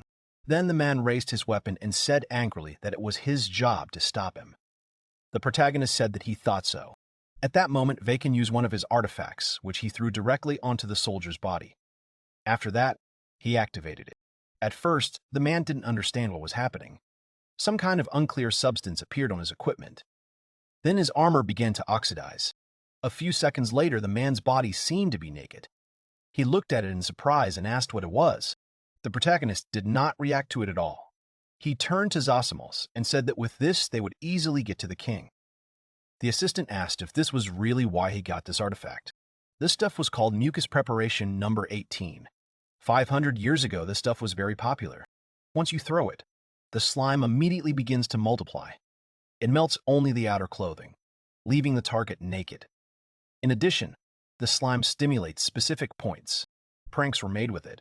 Quite quickly, we had to somehow regulate its use. At this point, the attacked soldier again asked what it was, and then asked to take it off him, to which the main character turned to him and said that he wouldn't die from this, so he shouldn't worry. He'd just be left without clothes and armor. Zosimos at this point said that if they had artificial fairies, they would easily free them, but they don't. Vaiken said that they just need to move on. The main character was walking through the corridors of the castle when he came across a bunch of soldiers. They said that they had finally reached him and needed to call for help. After a while, Vaiken was surrounded by soldiers. They formed a fairly tight circle, and they pointed their weapons in his direction. The guy was a little surprised by this. Zosimos asked him what they were going to do. Fight. To which he replied that there was no need to do that. He had created a pile of slime with a reserve because he was sure that he would not pass unnoticed. The main character stood calmly, and at that moment some of the soldiers decided to pounce on him. Then he took out several vials with the drug from mucus number 18 and threw them at them. At first, the soldiers seemed to ignore it, but after Vaiken activated the potions, they enveloped the men's armor. They were surprised. Gradually, the armor and outer garments began to dissolve. They asked what it was. The men continued to moan and make some unintelligible sounds. They finally saw that the slime was dissolving their clothes and asked about it out loud. Strange sounds continued to be emitted in the castle corridor, but no one reacted to them in any way. After some time, all the men lay prostrate at the protagonist's feet. He only glanced at them slightly. Suddenly, Vaiken scratched his cheek. He began to get nervous. He also said that it looked somehow not very good. The assistant agreed with him. After that, the main character turned away and said that he didn't want to look at wet men. Zosimo said that he was once again convinced that he had no heart. The guy said that this was the best of the illegal artifacts. The assistant said that in that case he could simply use an artifact that changes appearance, to which Bacon said that he had not thought of it. At that moment, a girl attacked him. He barely managed to escape the attack. The stranger tried to hit him several times, but he succeeded each time. Erase from the attack. After that, he landed on the floor. The main character thought to himself that she was fast, different from the rest of the guards. He thought that this was someone strong. The girl said that she found him, calling him by name. The stranger had a sword in her hands. She said that she had received an official decision to execute him, so he needed to get ready. The main character raised his hands up in front of him. He hesitated and said that he hadn't heard anyone yet, to which the girl did not react at all. She only slightly changed her position and told him to prepare for death. It turns out that her name was Princess Guardian Maya Fonte. Vaiken tried to explain himself to her. He asked to listen to him and explained that he just wanted to talk to the king. But she didn't let him finish his speech. She immediately attacked him furiously. He managed to dodge the attack at the last moment. The girl said that she would not allow him to approach the king, to which Bacon tried to explain to her that he had medicine for the man. Then Maya asked if he really wanted to poison him, calling him a villain. The protagonist dodged another blow. He landed on bent legs, after which he decisively said that she was one of those who did not listen. Bacon tried to argue with her and explain that he just wanted the king to enjoy life, to which she responded that he was clearly distributing illegal substances. He asked her again in shock. Maya Fonte said that he was dodging her attacks, which meant he was definitely not a simple person, to which he responded that he was just an ordinary alchemist. Zosimos asked if he should use the artifacts, to which he replied that he could do without them for now. The assistant asked why he was doing this, since the girl was fighting seriously. Vaiken agreed, but hesitated with his answer. The main character began to say that if he were to fight seriously, she would be offended, and it was unlikely that she would recover so easily after defeat. The guy also added that he didn't want to use force. Otherwise, what impression would he make on a king? Maya clearly didn't like that. The main character continued to say that she was a girl and you can't do that with the weaker sex. The girl was almost grinding her teeth in anger. Her anger reached a certain point. She shouted at him that he was a bad person and then asked if he underestimated her. The main character was shocked that she had really heard him. Maya was screaming that she would execute him, that she would cut his head off. The guy thought that now she would definitely not listen to him. At that moment, the girl rushed towards him and dealt him a very strong blow. However, he was a little exhausted, but his condition was normal. Maya looked at him and thought that she had hit him with all her strength, and he was still alive. Zosimos said that he had to use a weapon, to which he replied that everything was fine. He was defending himself, not attacking. The assistant said that this was a strange rule. Zosimos said that he really had to defend himself, so maybe it was time to give in and use the rest of the artifacts. But the guy responded that he would like to avoid further combat. He thought to himself that he could use this. In his head, he was already imagining how the potion would affect Maya. His face turned slightly red.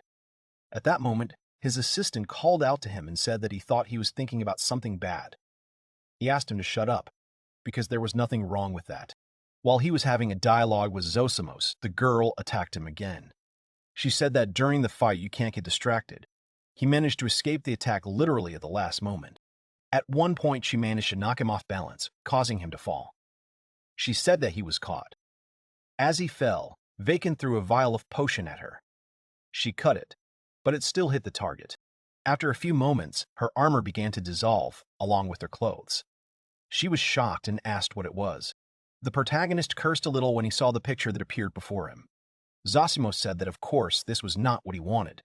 This was clearly said sarcastically. Maya Fonte continued to struggle with everything.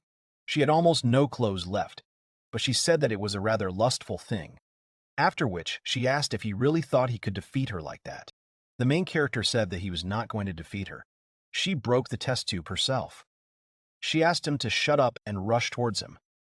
Suddenly, she felt something. Vaiken told her that she better not twitch too much.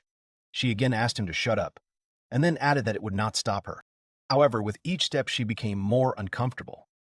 The guy said that it was all because she was moving so much. If she calmed down, then she would feel better, as with the other guards. Maya Fonte said that she now understands where all the guards went. She asked not to underestimate her, because she is a princess guardian. The girl tried to do different things and techniques. She said that no matter what happened, she would protect the king's life. However, even her strength was exhausted. Zosimos said that it was surprising. Not many people can resist the slime. To which the main character agreed that she was a strong girl. At that moment, Vaiken said that even a person like her had a limit. He approached her. After that, he poked her lightly on the forehead. Her eyes widened very much. It was all because the mucus increased her sensitivity. The main character said that no matter how she restrained herself, her whole body was now very susceptible to external influences. Zazimos told him that he was a real devil. To which the guy replied that he could look at her a little longer. Then the assistant was silent for a moment, and then asked if he should really tell Theo about this. The main character immediately remembered the girl and froze. After that, Vaiken sharply told him that he had to leave here. Zosimos said that he has more than 60 words in his dictionary that can be used to describe him now. The guy asked not to say anything. After some time, they left the castle. The main character said that, surprisingly, they got out easily. To which the assistant said that if the castle had been ready for the attacks of a bad person, they would have withstood. Zosimos said that both the captain of the royal guard and even the prime minister were still writhing with pleasure. At this point, the protagonist said that he at least managed to give the potion to the king, and he had already disabled the activation code for the slime drug. It can be assumed that everything is fine. After that, Vaiken said that now was the time to return to Theo, since they were already late. To which the assistant said that he was always good at ignoring responsibility. After some time, they reached the Hotel Tuesday. Theo smiled at them and greeted them. She asked how everything went, to which the main character smiled sweetly at her and said that, of course, everything went without any problems at all. The girl asked him how he was in the castle, to which he went into his thoughts and remembered all the events that had happened. After that, the guy came out of his thoughts. He started scratching his face from nerves. He said that he was nervous, so he didn't remember everything well. The main character thought that the king looked too much like a king. She laughed and asked what was strange about that. Vaiken changed the subject and suggested they go shopping instead, after which he apologized for making her wait. She suggested that he rest a little, as he looked tired. The main character smiled warmly at her and said that everything was fine. If he was with her, the tiredness would disappear. The girl was embarrassed again. Her face turned red. She even started to tremble. Vaiken didn't understand what was happening. At that moment, Zosimos said that it was good. After that, they finally went outside. Theo asked if they should go to a restaurant, to which he said that it was a personal idea. They should go. Blossomed on her face. The girl said that they should go to the seafood and vegetable restaurant, Bistro Akechi. Bacon said that it sounded great, and then they held hands. The main character blushed at this gesture. Theo started to giggle. He asked her what she was doing, to which she said that it was strange. She had yelled at him the first time they met. Vaiken agreed with her and added that she had also hit him. Memories of their first meeting came back to him. The main character said that although it was not that long ago, it felt like they had known each other for ages. He giggled. The girl closed her eyes and agreed with him, saying that she had the same feeling. After some time, they returned to the hotel. It was evening. The protagonist was sitting in the room and looking at the diagram. Zosimos said that writing on paper is very old-fashioned. He asked Vaiken if he had forgotten about his artificial fairy. Vaiken replied that it was easier to design if you drew on paper. The main character said that he was designing an artificial fairy Elena for Theo. He had a happy smile on his face. The support artifact is an artificial fairy. It is a tool that greatly improves people's lives.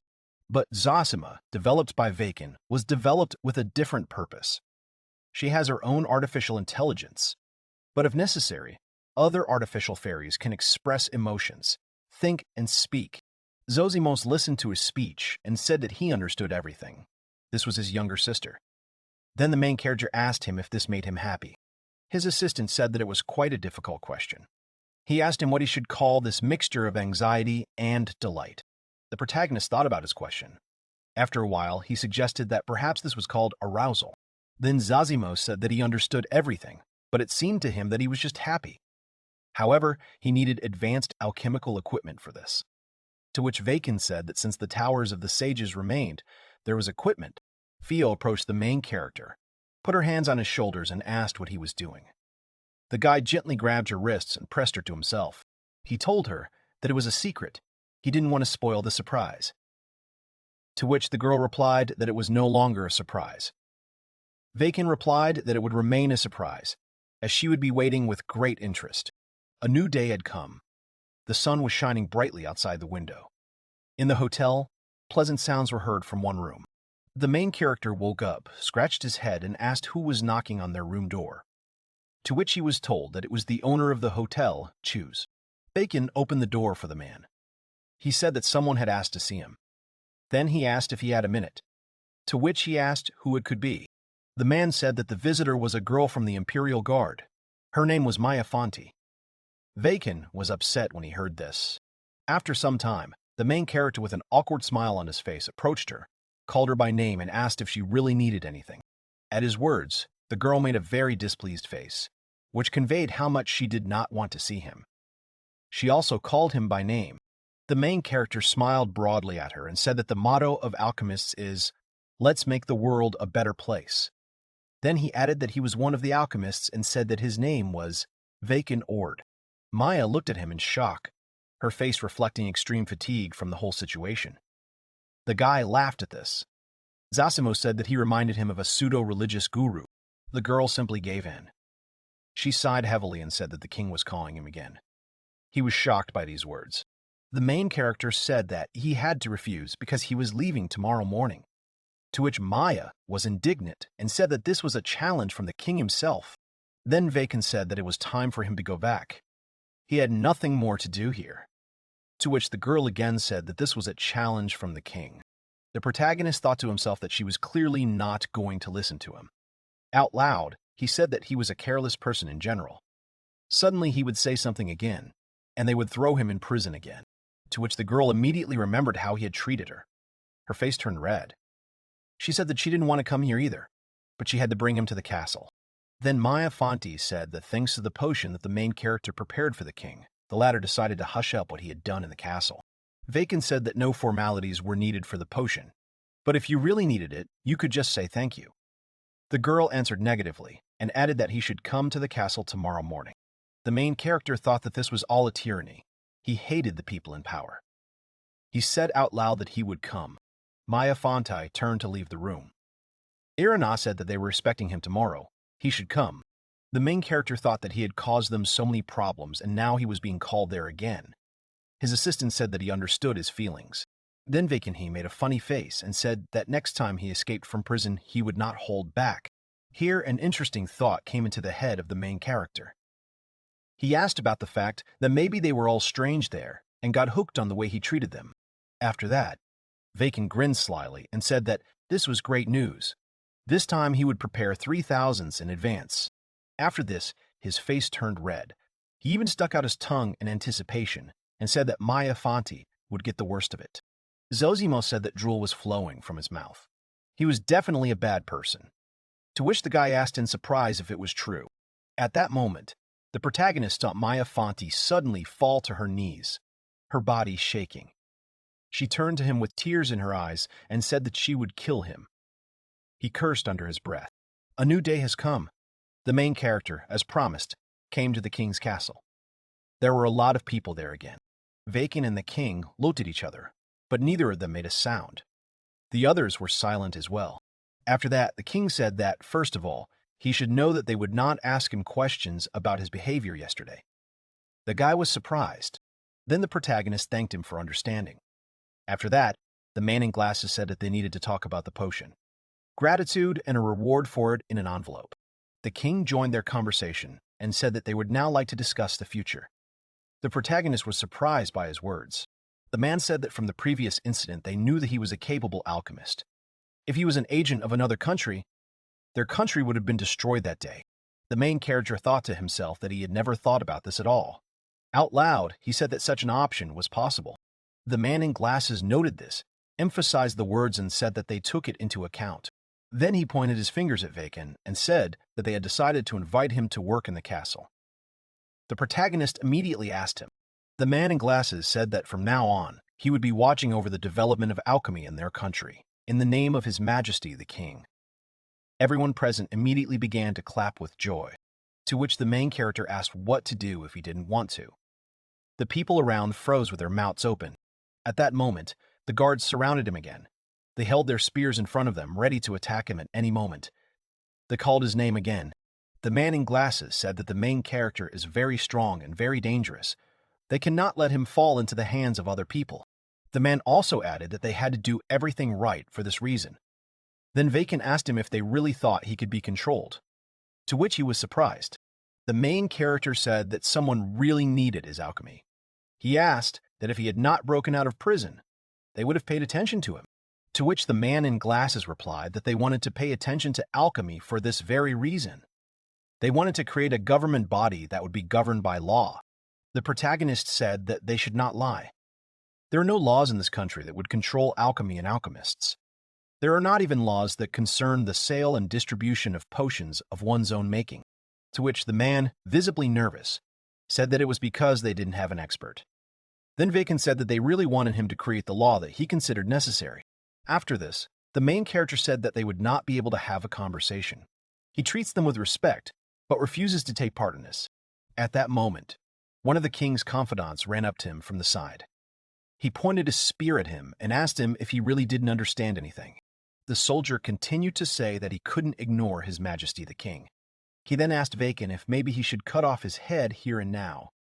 No matter how powerful his artifacts were, there were many of them. They would do the job. To which the main character resolutely said that with so many people they would not be able to stop him. This soldier was taken aback by his words. After this, Vaiken addressed His Majesty directly. He asked the king whether this soldier was acting on his orders. The latter was even surprised by the question. Then the king began to get nervous. He turned to the main character and told him to wait. His soldier just had a hot temper. However, the soldier ignored these words. He said that he was not going to suffer any longer. This man was dangerous to the kingdom, so this evil must be eradicated. The main character told him that if this man does not listen to him and wants to kill him, then he will be forced to treat him as a villain. Bacon also added and said that the soldier was clearly much angrier than him. The latter really got very angry at his words. The man immediately told the protagonist that he was a bad person, after which he swung a weapon at him. At that moment, the guy used the activation again. So, on the body of this soldier there appeared a slime, which also began to dissolve his clothes and armor. The man did not understand what it was and what was happening at all. The protagonist explained that this was a drug made from mucus number 18. There was nothing to worry about. The soldier would just not be able to move for a while. But he probably knew that himself. The soldiers, watching this, were shocked. One of them angrily shouted that he had started doing it again. At the same time, the clothes on the first soldier's body almost completely disappeared. He could only make strange sounds, which clearly confused the other guards. The protagonist rose from his knees. He closed his eyes and said in a calm voice that they were no different from bandits. They decided everything with bad actions. After that, Vaiken turned around. He said that their conversation was over, so he was leaving. The king tried to stop him, calling his name. The protagonist did not turn around at the sound of his voice. He simply told the man to control the people around him. The guy also said that alchemy brings people closer to a happy future. It cannot be used for one's own selfish purposes. The king became nervous from his words, however. There was a feeling that he understood something for himself. Zossimos asked if he could remove the drug from the guard commander's girdie, to which Vaiken said that let him lie down a little longer. He definitely will not die. A week later, they returned home and immediately headed to the Dancing Duck Inn. Theo smiled and told her father that they were home. The man immediately approached them, greeted them with a smile on his face, and then asked how their trip went, to which Theo said that it was a lot of fun. They bought a lot of souvenirs. The man asked to show them. At this time, Vaiken asked him how he managed here without his daughter. He answered that China helped him. The last one greeted him. It was the same girl who was locked in the mirror dimension. The protagonist immediately remembered scenes from the past when he saved her. He said out loud that he was glad that everything was fine with her health, to which the girl smiled and thanked him, after which she added that she was already as fit as a fiddle. Vaiken said that he was happy for her. Theo also thanked the girl for helping her dad. China said that there was no need for gratitude. Plus, they definitely needed to rest for now, since they had just arrived. Theo said that she definitely would not refuse such an offer, after which she took the protagonist by the hand and said that they would go and drink tea in the room upstairs. Here, Vaiken and the girl realized something. Dad was also looking at them strangely at this time. He asked what had happened. Had they really become so close? When had they managed to do it at all? To which Fio carefully turned around and said that he had definitely imagined it. China came to their aid and said that it was quite logical, because they had just returned from a trip. The man agreed with her. Vaiken exhaled. However, he immediately jumped up to the main character and said that when they drink together, he will definitely tell him everything. The guy was shocked by his words. The protagonist turned red. He was tense because of the whole situation. The only way out for him was to simply agree. After some time, Vaiken and the man found themselves in a bar. There were glasses with drinks in front of them. While his dad was talking to him, the guy was thinking that he would feel bad again tomorrow morning. The next morning, the hero felt tired and hungover. He sat holding his head. His face was pale. The artificial village reminded him that the owner had drunk 3 times more than was allowed. The young man replied that he remembered it. However, he did not regret it at all, because the night of drinking with Edgar was worth it. They were able to spend a good time together at last. The system commented that it would never understand when a person puts fleeting pleasure above health. Ken pointed to the crates of bottles and said that he had had time to not only have fun, but also to work. He had made several crates of the potion. The fairy reproachfully noted that even when drunk, the alchemist could create magical drinks. The hero added that they had also worked a little in the workshop, and soon he would be able to prepare even more. Suddenly, Maya appeared in front of him. She came to the guy with a request. The young man understood what exactly the princess, who knelt before him on one knee, wanted from him. He asked what she was doing in such a remote place. Ken noticed the royal person kneeling and noted that this was how one bowed and what he had done before was wrong. The girl formally addressed Ord. Maya said that by order of His Majesty she would serve the hero. The young man knew nothing about this decision of the king, and hastily said that he had not been warned about it. The girl pulled the letter, and the boy quickly opened it. He read that the king wanted to apologize for his arrogant ignorance, so to show his sincerity, he decided to send his daughter to Ken. His Majesty wrote, "Maya is an excellent knight. Besides, the girl was educated, so she could be useful to him." Jan hoped that Ken would eventually be able to love Juri. That was the end of the letter. After reading, the young man had no choice but to ask the princess to return home. Maya was indignant. The boy explained that he did not want to have anything to do with the royal family. The girl said that she could not return to the castle. She honestly admitted that she had been sent to recruit the hero through seduction. The young man remarked that she should not always be so sincere. He began to leave, and the girl tried to stop him. She said that Ken couldn't leave her like that. The princess reminded him of the dirt he had done to her, because now, after that, no one would marry her. The young man began to remember how he had sent slime at Maya, which had enveloped her body and prevented her from moving. He apologized for this and remembered that the king had called the girl his daughter. The guy asked if Maya belonged to the royal family. The girl explained that she was a child of a concubine, so many in the palace did not accept her. She added that this was why the decision was made to send her as a sacrifice. Ken asked not to talk about the plan to seduce him as a ritual murder. He said that he had already made his decision. The young man had already accepted the apology and was even ready to help if necessary, but he did not need an assistant. He asked the girl to return home. Maya was not going to back down. She suddenly approached the hero and asked how many times she had to repeat that she was not going back. Ken could not answer from such unexpected pressure. The girl trembled and began to mumble something uncertainly. She shifted her hands over her body and said that the boy could punish her if she was a naughty girl. The young man realized what the girl's interests were and was horrified. Maya told him not to think badly of her and not to call her names. Then she changed her mind and asked him to scold her more. Ken screamed that he didn't want to do any of that. He didn't understand how it could have turned out that way. The artificial fairy explained that it all happened because the gentleman used drug number 8, which opened up a new fetish for Maya. Ken turned to the princess.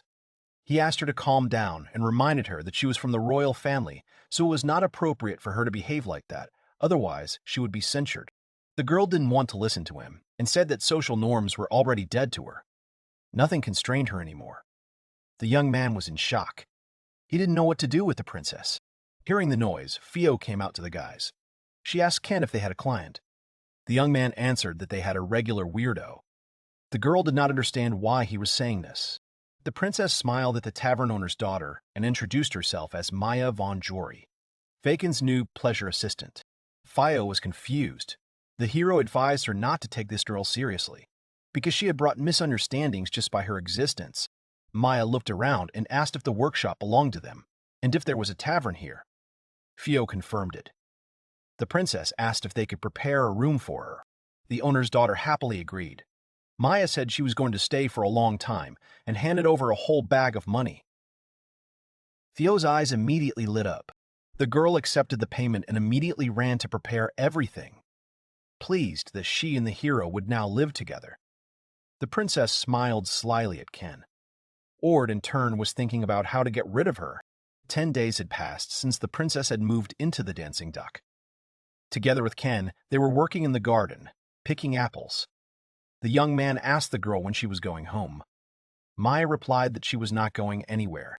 She reminded him that she wasn't so useless because she helped him collect alchemical materials. The guy sighed tiredly. He realized that the girl was serious about being his bodyguard, which made him nervous. Vaiken turned to the princess and reminded her that he already had a lover and that it was Fio. The girl got down on one knee and replied that she knew. Maya, with an excited look, declared that she was not going to be his love. She wanted to be a servant and an instrument for pleasure. The boy shuddered when he saw that look again. That was waiting for punishment. He said that he would never understand her. The girl continued to look at him with a longing gaze. The guy advised her to return to the capital. The princess screamed that she would not return and demanded that the hero continue to call her names. Ken was already tired of her. He sighed heavily. Maya noticed that lately all Mr. Vaiken has been doing is collecting herbs and fulfilling orders for healing potions. She asked if he wasn't going to hunt monsters and conquer the labyrinth. She thought she would be much more useful if he gave her the opportunity to use her sword skills. The hero looked thoughtfully at the fruit in his hand. He replied that he couldn't do that because of it. Ken asked her what would happen if she, as a princess, got hurt when she was near him. From such words filled with care, Maya's body was in debt. Her face turned red and her mouth was filled with strong. She muttered that the gentleman had suddenly become so kind. The hero, on the contrary, was irritated by this reaction. However, Ken really wanted to do something. He thought about going into the labyrinth. The girl immediately lit up. She said that she would go there with the hero, but he was categorically against it. The princess asked why he wouldn't let her. The young man answered that he would go there on a mission from the guild he was registered with, and Maya's bed is not part of the guild. Ken couldn't take her with him. He asked her to be obedient and stay at home. The artificial fairy praised the gentleman. Zazimos thought that the princess would definitely retreat. The guy thought so too. That way he could calmly go into the labyrinth himself. Unexpectedly, Maya handed him a folded piece of paper. The hero unfolded it and asked what it was. The girl said that she was ready for this. The young man read and realized that the princess had already been registered in the guild, and she was also in the same group with Ken. The guy broke out in a cold sweat. The girl said with a smile that the name of their team was Slug Lovers Club. The hero shouted that it was too weird a name and asked when it was possible to drag a person into the group without their permission. The princess replied that they were the ghosts of the royal family. The young man said for his head. He said that the guild organization was run by monkeys. The boy was not ready to accept this. Seeing how upset the master was, Maya asked with an expectant look if he would punish her. Ken was shaking from the fact that he could not do anything to the princess. The fairy said that this time the young man had completely lost. Suddenly, the system notified that there was a battle on the western path. The hero ordered Zosimos to observe the situation. The fairy said that there was one man and a strong monster. The young man did not understand how such a creature could be in a place where there were usually few monsters and it was relatively safe. The hero activated his powers and said that they were coming their way. Ken handed the bottle to Maya and told her to drink it. The girl asked what it was. The alchemist replied that it was a speed potion that allowed her to run about 10 meters in 10 seconds. The young man gave one bottle to the princess and one to himself. Before drinking, he said that the purpose of alchemy is to help people. Ken advised them to hurry. He told Zosimos to lead them along the shortest route. The artificial system built a path and told the boys to head forward. After a while, they encountered a huge monster looming over the wounded boy, holding onto the elbow of his severed arm. The hero saw such a monster for the first time, so he guessed whose new species it was. He ordered the fairy to find information about the enemy. The princess screamed for the boy to be more careful and attentive. Ken told the girl to protect the victim. The girl immediately ran towards the boy. The guy was going to deal with the monster. He created circles around himself, from which magical swords appeared. They flew straight at the monster, but the monster didn't care about the attacks. The swords exploded when they touched the enemy's body, but he remained alive. The young man didn't understand why he couldn't hurt the monster. The fairy said that she was still checking the information about the creature in the archives. Then she said that this monster is called the Beast of Hatred. She found the data in records from 500 years ago. The hero's attacks only angered and provoked the monster. They wanted to hit the hero, but he managed to dodge, and the blow landed on the ground. Ken screamed that it was impossible that he didn't know about this monster, because he had learned the entire archive. The creature continued to strike from all sides. The guy noted that if it weren't for the speed potion he drank, he would already be dead. Ken needed something more powerful. He was going to attack the enemy until he found his weakness. The young man created magical blades of all the elements that flew in the air around him. He threw the discs at the monster, who defended himself with fury. With his long and strong arms, he broke the hero's blades. The young man continued to throw them. The monster didn't give in. While the monster was distracted, the boy took out the alchemist's staff and jumped, swinging it. He was going to destroy the enemy with one blow. Ken hit the monster and cut it in half. Although the boy had won, he knew he should study this type of monster. Suddenly, Maya's worried voice distracted him. The young man approached her. The girl was sitting next to the boy's body. The princess said they were late. The boy did not move and his eyes were closed. Ken sat down next to the body and advised the girl not to take her eyes off it. He said that he would now show her what future real alchemy could lead to. A magic disc formed in the hero's hands. Various artifacts appeared around the alchemist. A large cup grew in front of him, into which he threw the magical items. After that, the artifacts seemed to dissolve in the cup, and the hero rescued them. He attached the magical items to the disc he held in his hand. A stone appeared from it, and the young man pulled it out. Ken raised his hands up. His power and the artifacts merged together, and the hero enclosed them in a small ball, without touching it directly. The boy used magic to squeeze a drop out of the stone, which fell right on the boy's head. After that, a light shone around him, and the boy came to life. He opened his eyes and looked around in surprise. Maya and Ken were glad to know that the boy was okay. After some time, the heroes were riding horses through the forest. The princess was amazed and impressed by Mr. Vaiken's alchemy. The young man thanked her and said that now she could return home and tell the king about the possibilities of magic. Maya confidently said that she would stay by his side. She wanted him to help people. The guy was not particularly happy about this, and he had an idea. The alchemist suggested that the knight tell what exactly he had just done. The girl was not against it. After that, a continuous stream of information flew at Maya. The hero said that he used the Lemetia potion, explained in detail what it was, how he mastered this skill. He even managed to mention the conceptual device of the third-generation Nibral. The girl's eyes widened from the overabundance of new information. When the guy finished and asked if she understood everything, Maya could not answer anything because she was simply exhausted. Zosimos commented that the gentleman was pure evil. The young man noted with a sly smile that this was not yet for the level of a knight. However, during the time he spent with Maya, he realized that she, being a member of the royal family, worked for the people. The young man sincerely considered her a good person. He understood that His Majesty had his own goals and points of view that the hero might not understand or accept. But Ken believed that thanks to Maya, he decided to give this country a chance. The fairy noticed that the gentleman had matured in his judgments. When the knight and the alchemist returned to the tavern, night had fallen. On the table in front of Ken lay the defeated monster. The hero did not understand what kind of creature it was. There were no internal organs. The metabolism was incomplete. The epidermis was as if made of metal.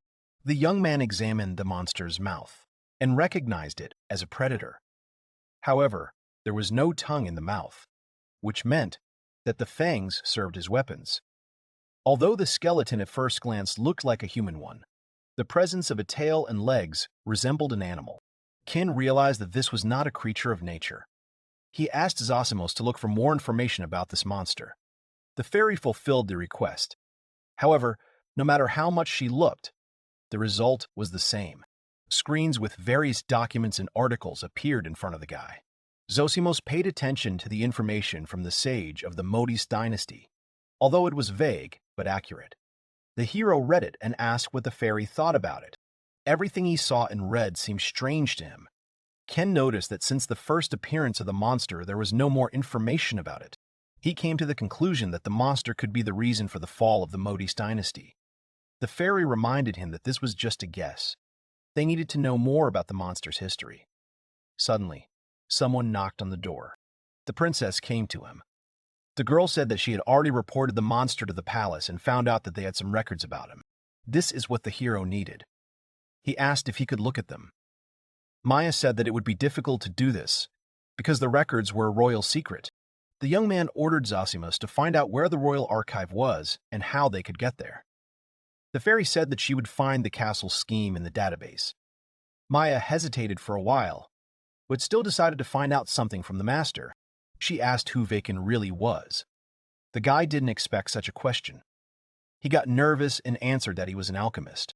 The girl assumed that the hero would answer like that, and said that she was not satisfied with such an answer. The young man saw how Maya looked at him. It was a look full of doubt and anxiety. He was not sure that he could deceive her. The princess asked to understand her correctly, and added that no matter what, her loyalty to him would not change. Ken casually clarified if she did not refuse the seduction. The hero apologized for asking back and asked why she wanted to know so much. Maya was embarrassed. She wanted to know everything about the man she loved, which was logical for her. The alchemist did not expect to hear a confession from the knight. He glanced at the fairy and whispered what he should do. Zosimos said that the gentleman was behaving pathetically. Suddenly, Maya turned to the magical creature. The girl asked why she looked like that and what artificial fairy meant. Zosimos answered that she was Vaiken's assistant, who was a type of artifact. The young man mentally noted that the fairy had acted quite cunningly and cleverly. Maya hesitantly said that she had guessed about it. It was the hero's turn to confess. Feeling this, he objected, saying that he hadn't even really told his beloved anything about himself. The girl was interested and pleased. The knight suddenly approached the young man and said that, having learned his secrets, she would be one step ahead as his woman. The guy immediately began to deny it. He did not understand what was happening and asked if Maya wanted to make him punish her in this way. The princess said that when her father treated her mother terribly, she thought that she would never love a man. However, as soon as she met the gentleman, love overtook her. Finally, the girl sighed and asked for forgiveness. She said everything she wanted, so she was going to leave. Before leaving, Maya asked him to forget everything. She confessed that she just wanted to be honest with her loved one. That's all. Such honesty and sincerity made the hero change his mind. He stopped the princess. Ken said he couldn't give details, but admitted that he had indeed been reborn. The princess looked at the young man in surprise. The hero's gaze became serious and sad at the same time. Ken said that he was a man from the time of the Modus dynasty, and he was an alchemist who lived 500 years ago. Meanwhile, Tarask sat on the cold mountain. Resentment towards Ken filled him. However, despite this, he recognized the truth of the hero. Tarask agreed that alchemists strive to create a bright future, but he wanted the young man to remember something. The boy's face twisted with anger and bitterness. His eyes became dark. He was going to remind Vaiken of all his sins. When Maya learned the truth that the gentleman had been reborn, she asked again in surprise. The young man confirmed and said that due to certain circumstances, he had slept for 500 years. And although he looked young, he was actually 40. The girl agreed, noting that Ken was quite calm for his age. Now the princess knew his true identity. The guy asked if she felt better. The fairy flew up to her master. She asked if the gentleman was sure of what he was doing. He did not understand what Zosimos was talking about, because she did not stop him. Maya, having realized everything, smiled. She was glad that Ken opened up to her and thanked him. The young man nodded. He caught himself thinking that perhaps he needed someone to just listen to him. The alchemist admitted to the knight that he too felt better and expressed gratitude. At that moment, Maya's true nature broke the atmosphere and came out. She asked if this secret was now between the two of them. Kin hesitantly replied that she had a duty to keep it. Looking at the princess, the guy asked where her serious attitude had gone. The girl insisted on something else. She asked if he could date someone, since his real age was 40 years old. The young man corrected her a little. He said that in his previous life he had not yet turned 40, so now he was somewhere in his 30s. This news made Maya's nose bleed. The guy didn't understand why the girl reacted that way, and then called her behavior unacceptable. The knight asked to scold her even more. A few days later, when everyone was ready, Ken said he wanted to visit his hometown, which surprised everyone. The hero explained that he wanted to work outside the village, so he decided to visit his city at the same time. Theo and Maya approached the young man and said enthusiastically that they would go with him. The boy tried to convince them, saying that the road would be long and dangerous. The artificial fairy supported the owner and added that they would meet monsters on the way. Theo admitted that she wanted to see the place where her beloved lived. Ken understood her feelings and thought about it. The young man knew that Maya would be able to stand up for herself, but he was not sure about Theo. Suddenly, Zosimus got ahead of the master and agreed to take the girl on a journey. Ken did not expect this. Theo was happy and hugged the fairy. The hero mentally grumbled at Zosimus, who should help him, and not take away his girl's love. The boy had no choice but to turn to Edgar for help. The man laughed and said that the boy was old enough to want to go home. He asked Ken to take the girls with him. Edgar asked to greet his parents on his behalf. The boy froze at such words. The hero could not tell them the truth. His parents were long dead, but for Theo, this was a great opportunity to see Modus. The young man wanted his beloved to have a chance to know the real him. Watching the girl play with the artificial fairy, Ken was filled with doubts. He was not sure Theo would accept him, after learning the truth, because modern people might perceive him as a living dead. Maya told Fia that they would go to the market first thing tomorrow and prepare for the trip. The girl was happy with this plan. The hero looked thoughtfully at the knight. He thought that perhaps with the help of the princess, they could have a good time. Maya noticed the gentleman looking at her and blushed. She jumped up and down in delight. Ken finally agreed to take the girls with him with a smile. Theo admitted that she was curious to know what her lover's hometown would be like. Their journey lasted 3 days. When the heroes finally reached the place, the artificial fairy reported that they had arrived. However, there was a wasteland in front of them. The girls did not understand anything. Maya asked Zosimus if she was sure that they were in the right place. The fairy answered that the city was underground. Zosimus lit up. The ground beneath the heroes trembled. The fairy opened access to the emergency evacuation exit. When the extra stones and buildings collapsed, the guys saw the only stone entrance in front of them. Inside, a spiral staircase was waiting for them, leading downwards. The young man began to descend first, after which the girls joined him. The fairy made excuses that they wanted to make an elevator, but nothing worked out. The hero replied that it was better than the Rex. Zosimus agreed with the owner and reported that so far no problems with the ventilation system or lighting have been found. Phila asked her lover where they were going. The hero explained that they were heading to the ruins of the city of Modus. The girl clarified that weren't they heading to his hometown?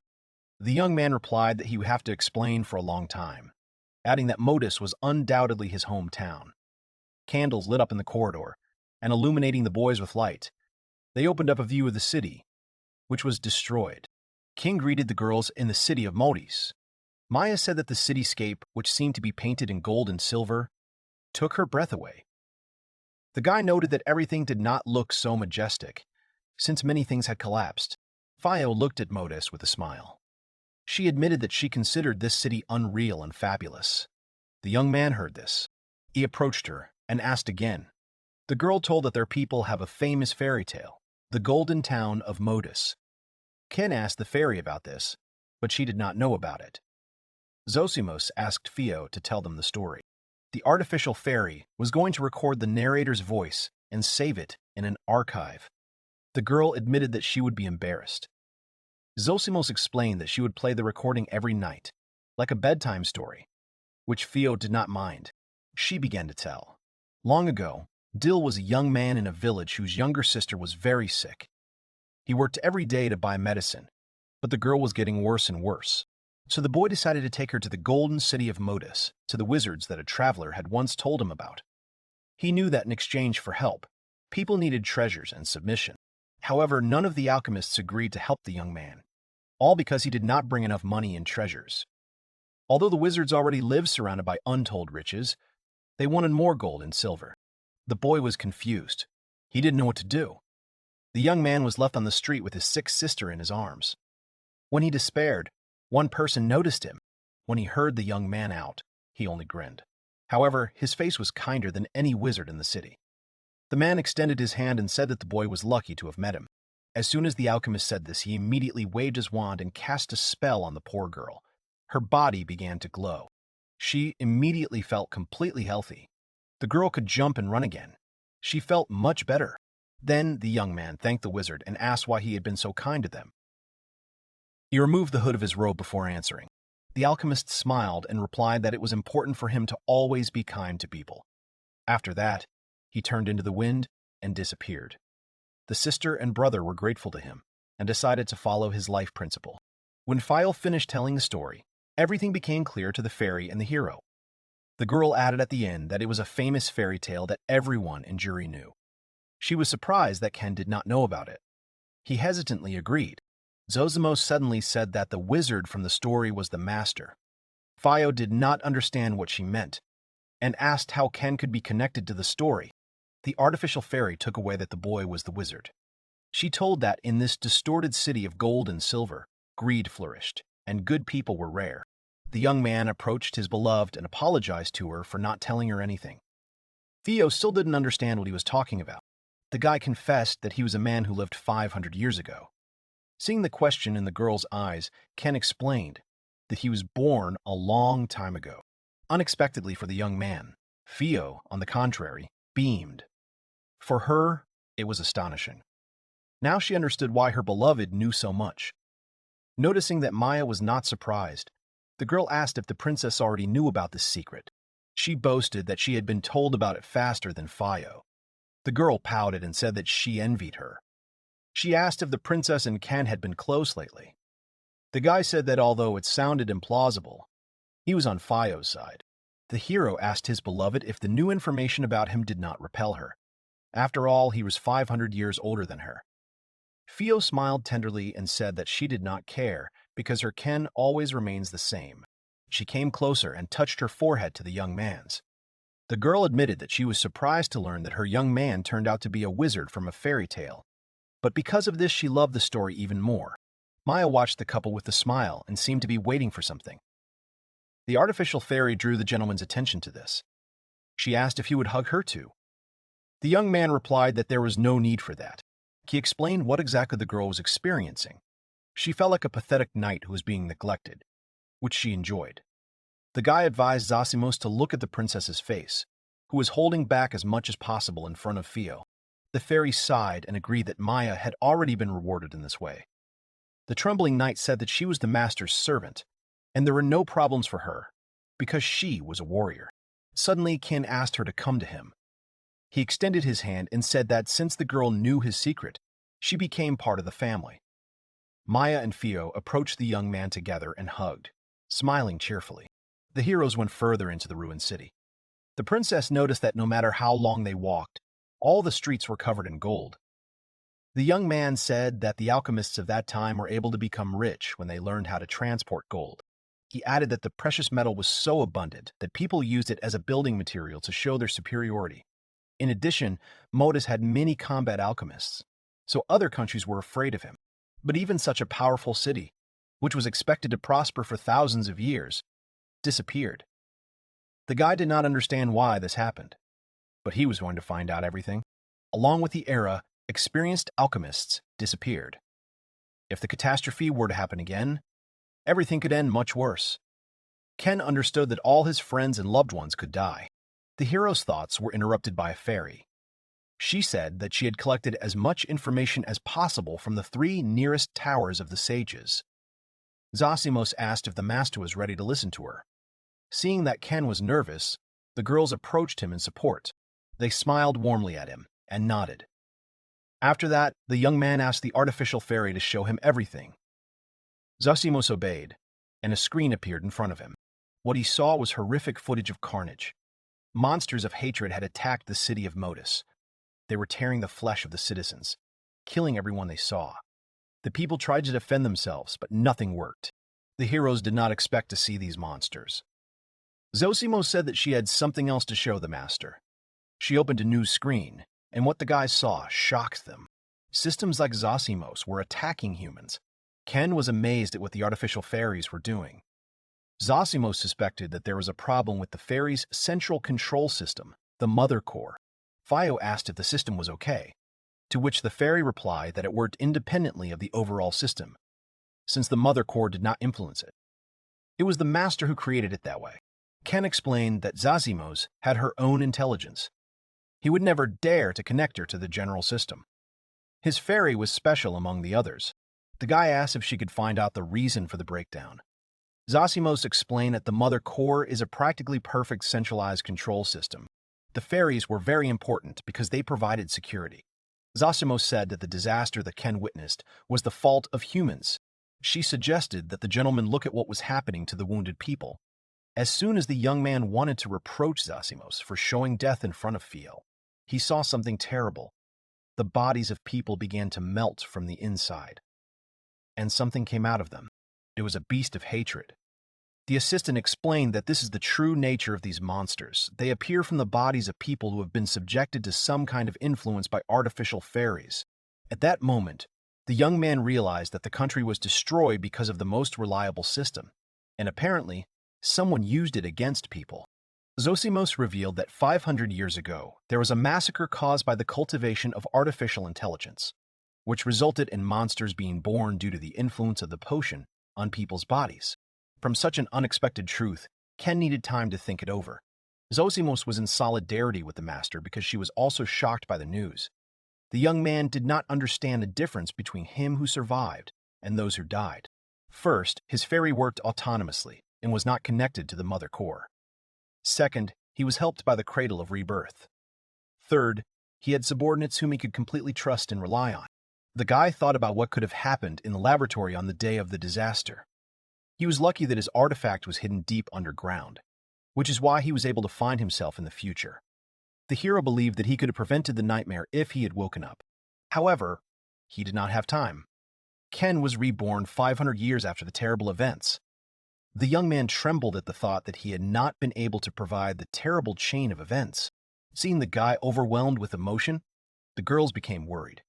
They sat down next to their friend and tried to convince him that he was not guilty of anything. Suddenly, a screen opened in front of the young man.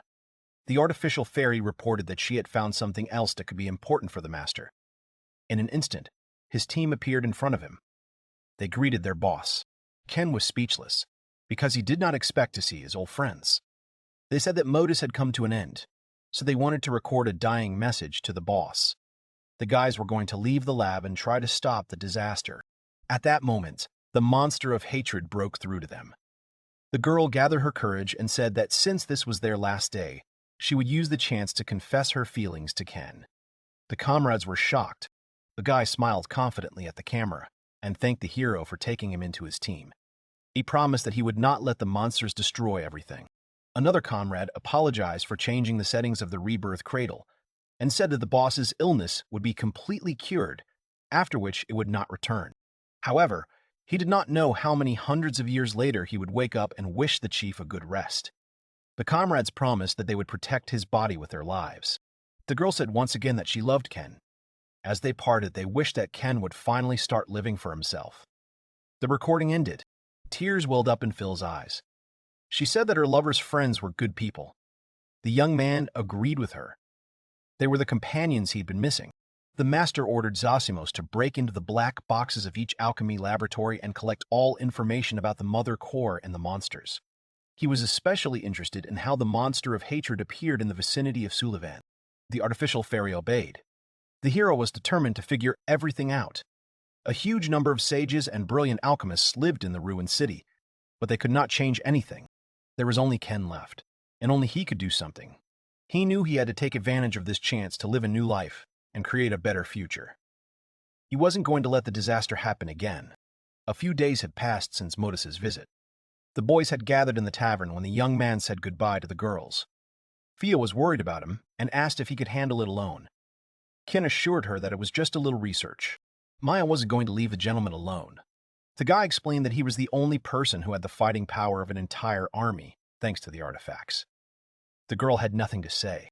She retreated and said that she would gather the knights and patrol the area. After collecting the information that Zosimo's provided, the young man was able to identify the most suspicious place, which must be believed. It was a burial forest, deep in which there were ruins. It was there that dangerous monsters lived. The archives said that many wizards died there. At that time, they were called alchemists' rhinestones of time, so there was a high probability that they were left from the remains. Ken was more than sure that it could be related to the beasts of hatred, because of which the hero decided to go there to find the truth about this kind of monsters. In case they showed up in the area again, the young man asked Maya to gather knights for a patrol. The princess and the alchemist climbed up to the high ground and looked down at the assembled knights. Ken had not expected Maya herself to lead them. The girl replied that if it was for the people, then it was for the country. She said that if the gentleman realized that it was dangerous there, he should come back. The guy asked her not to worry about him, and added that he could protect himself. The young man was worried that nothing would happen near the city. The princess said that she was ready to give her life if necessary. The hero turned sharply to her and said that she must survive, because she was dear to him. The girl was delighted to be scolded, and told that Ken cared about her at the same time.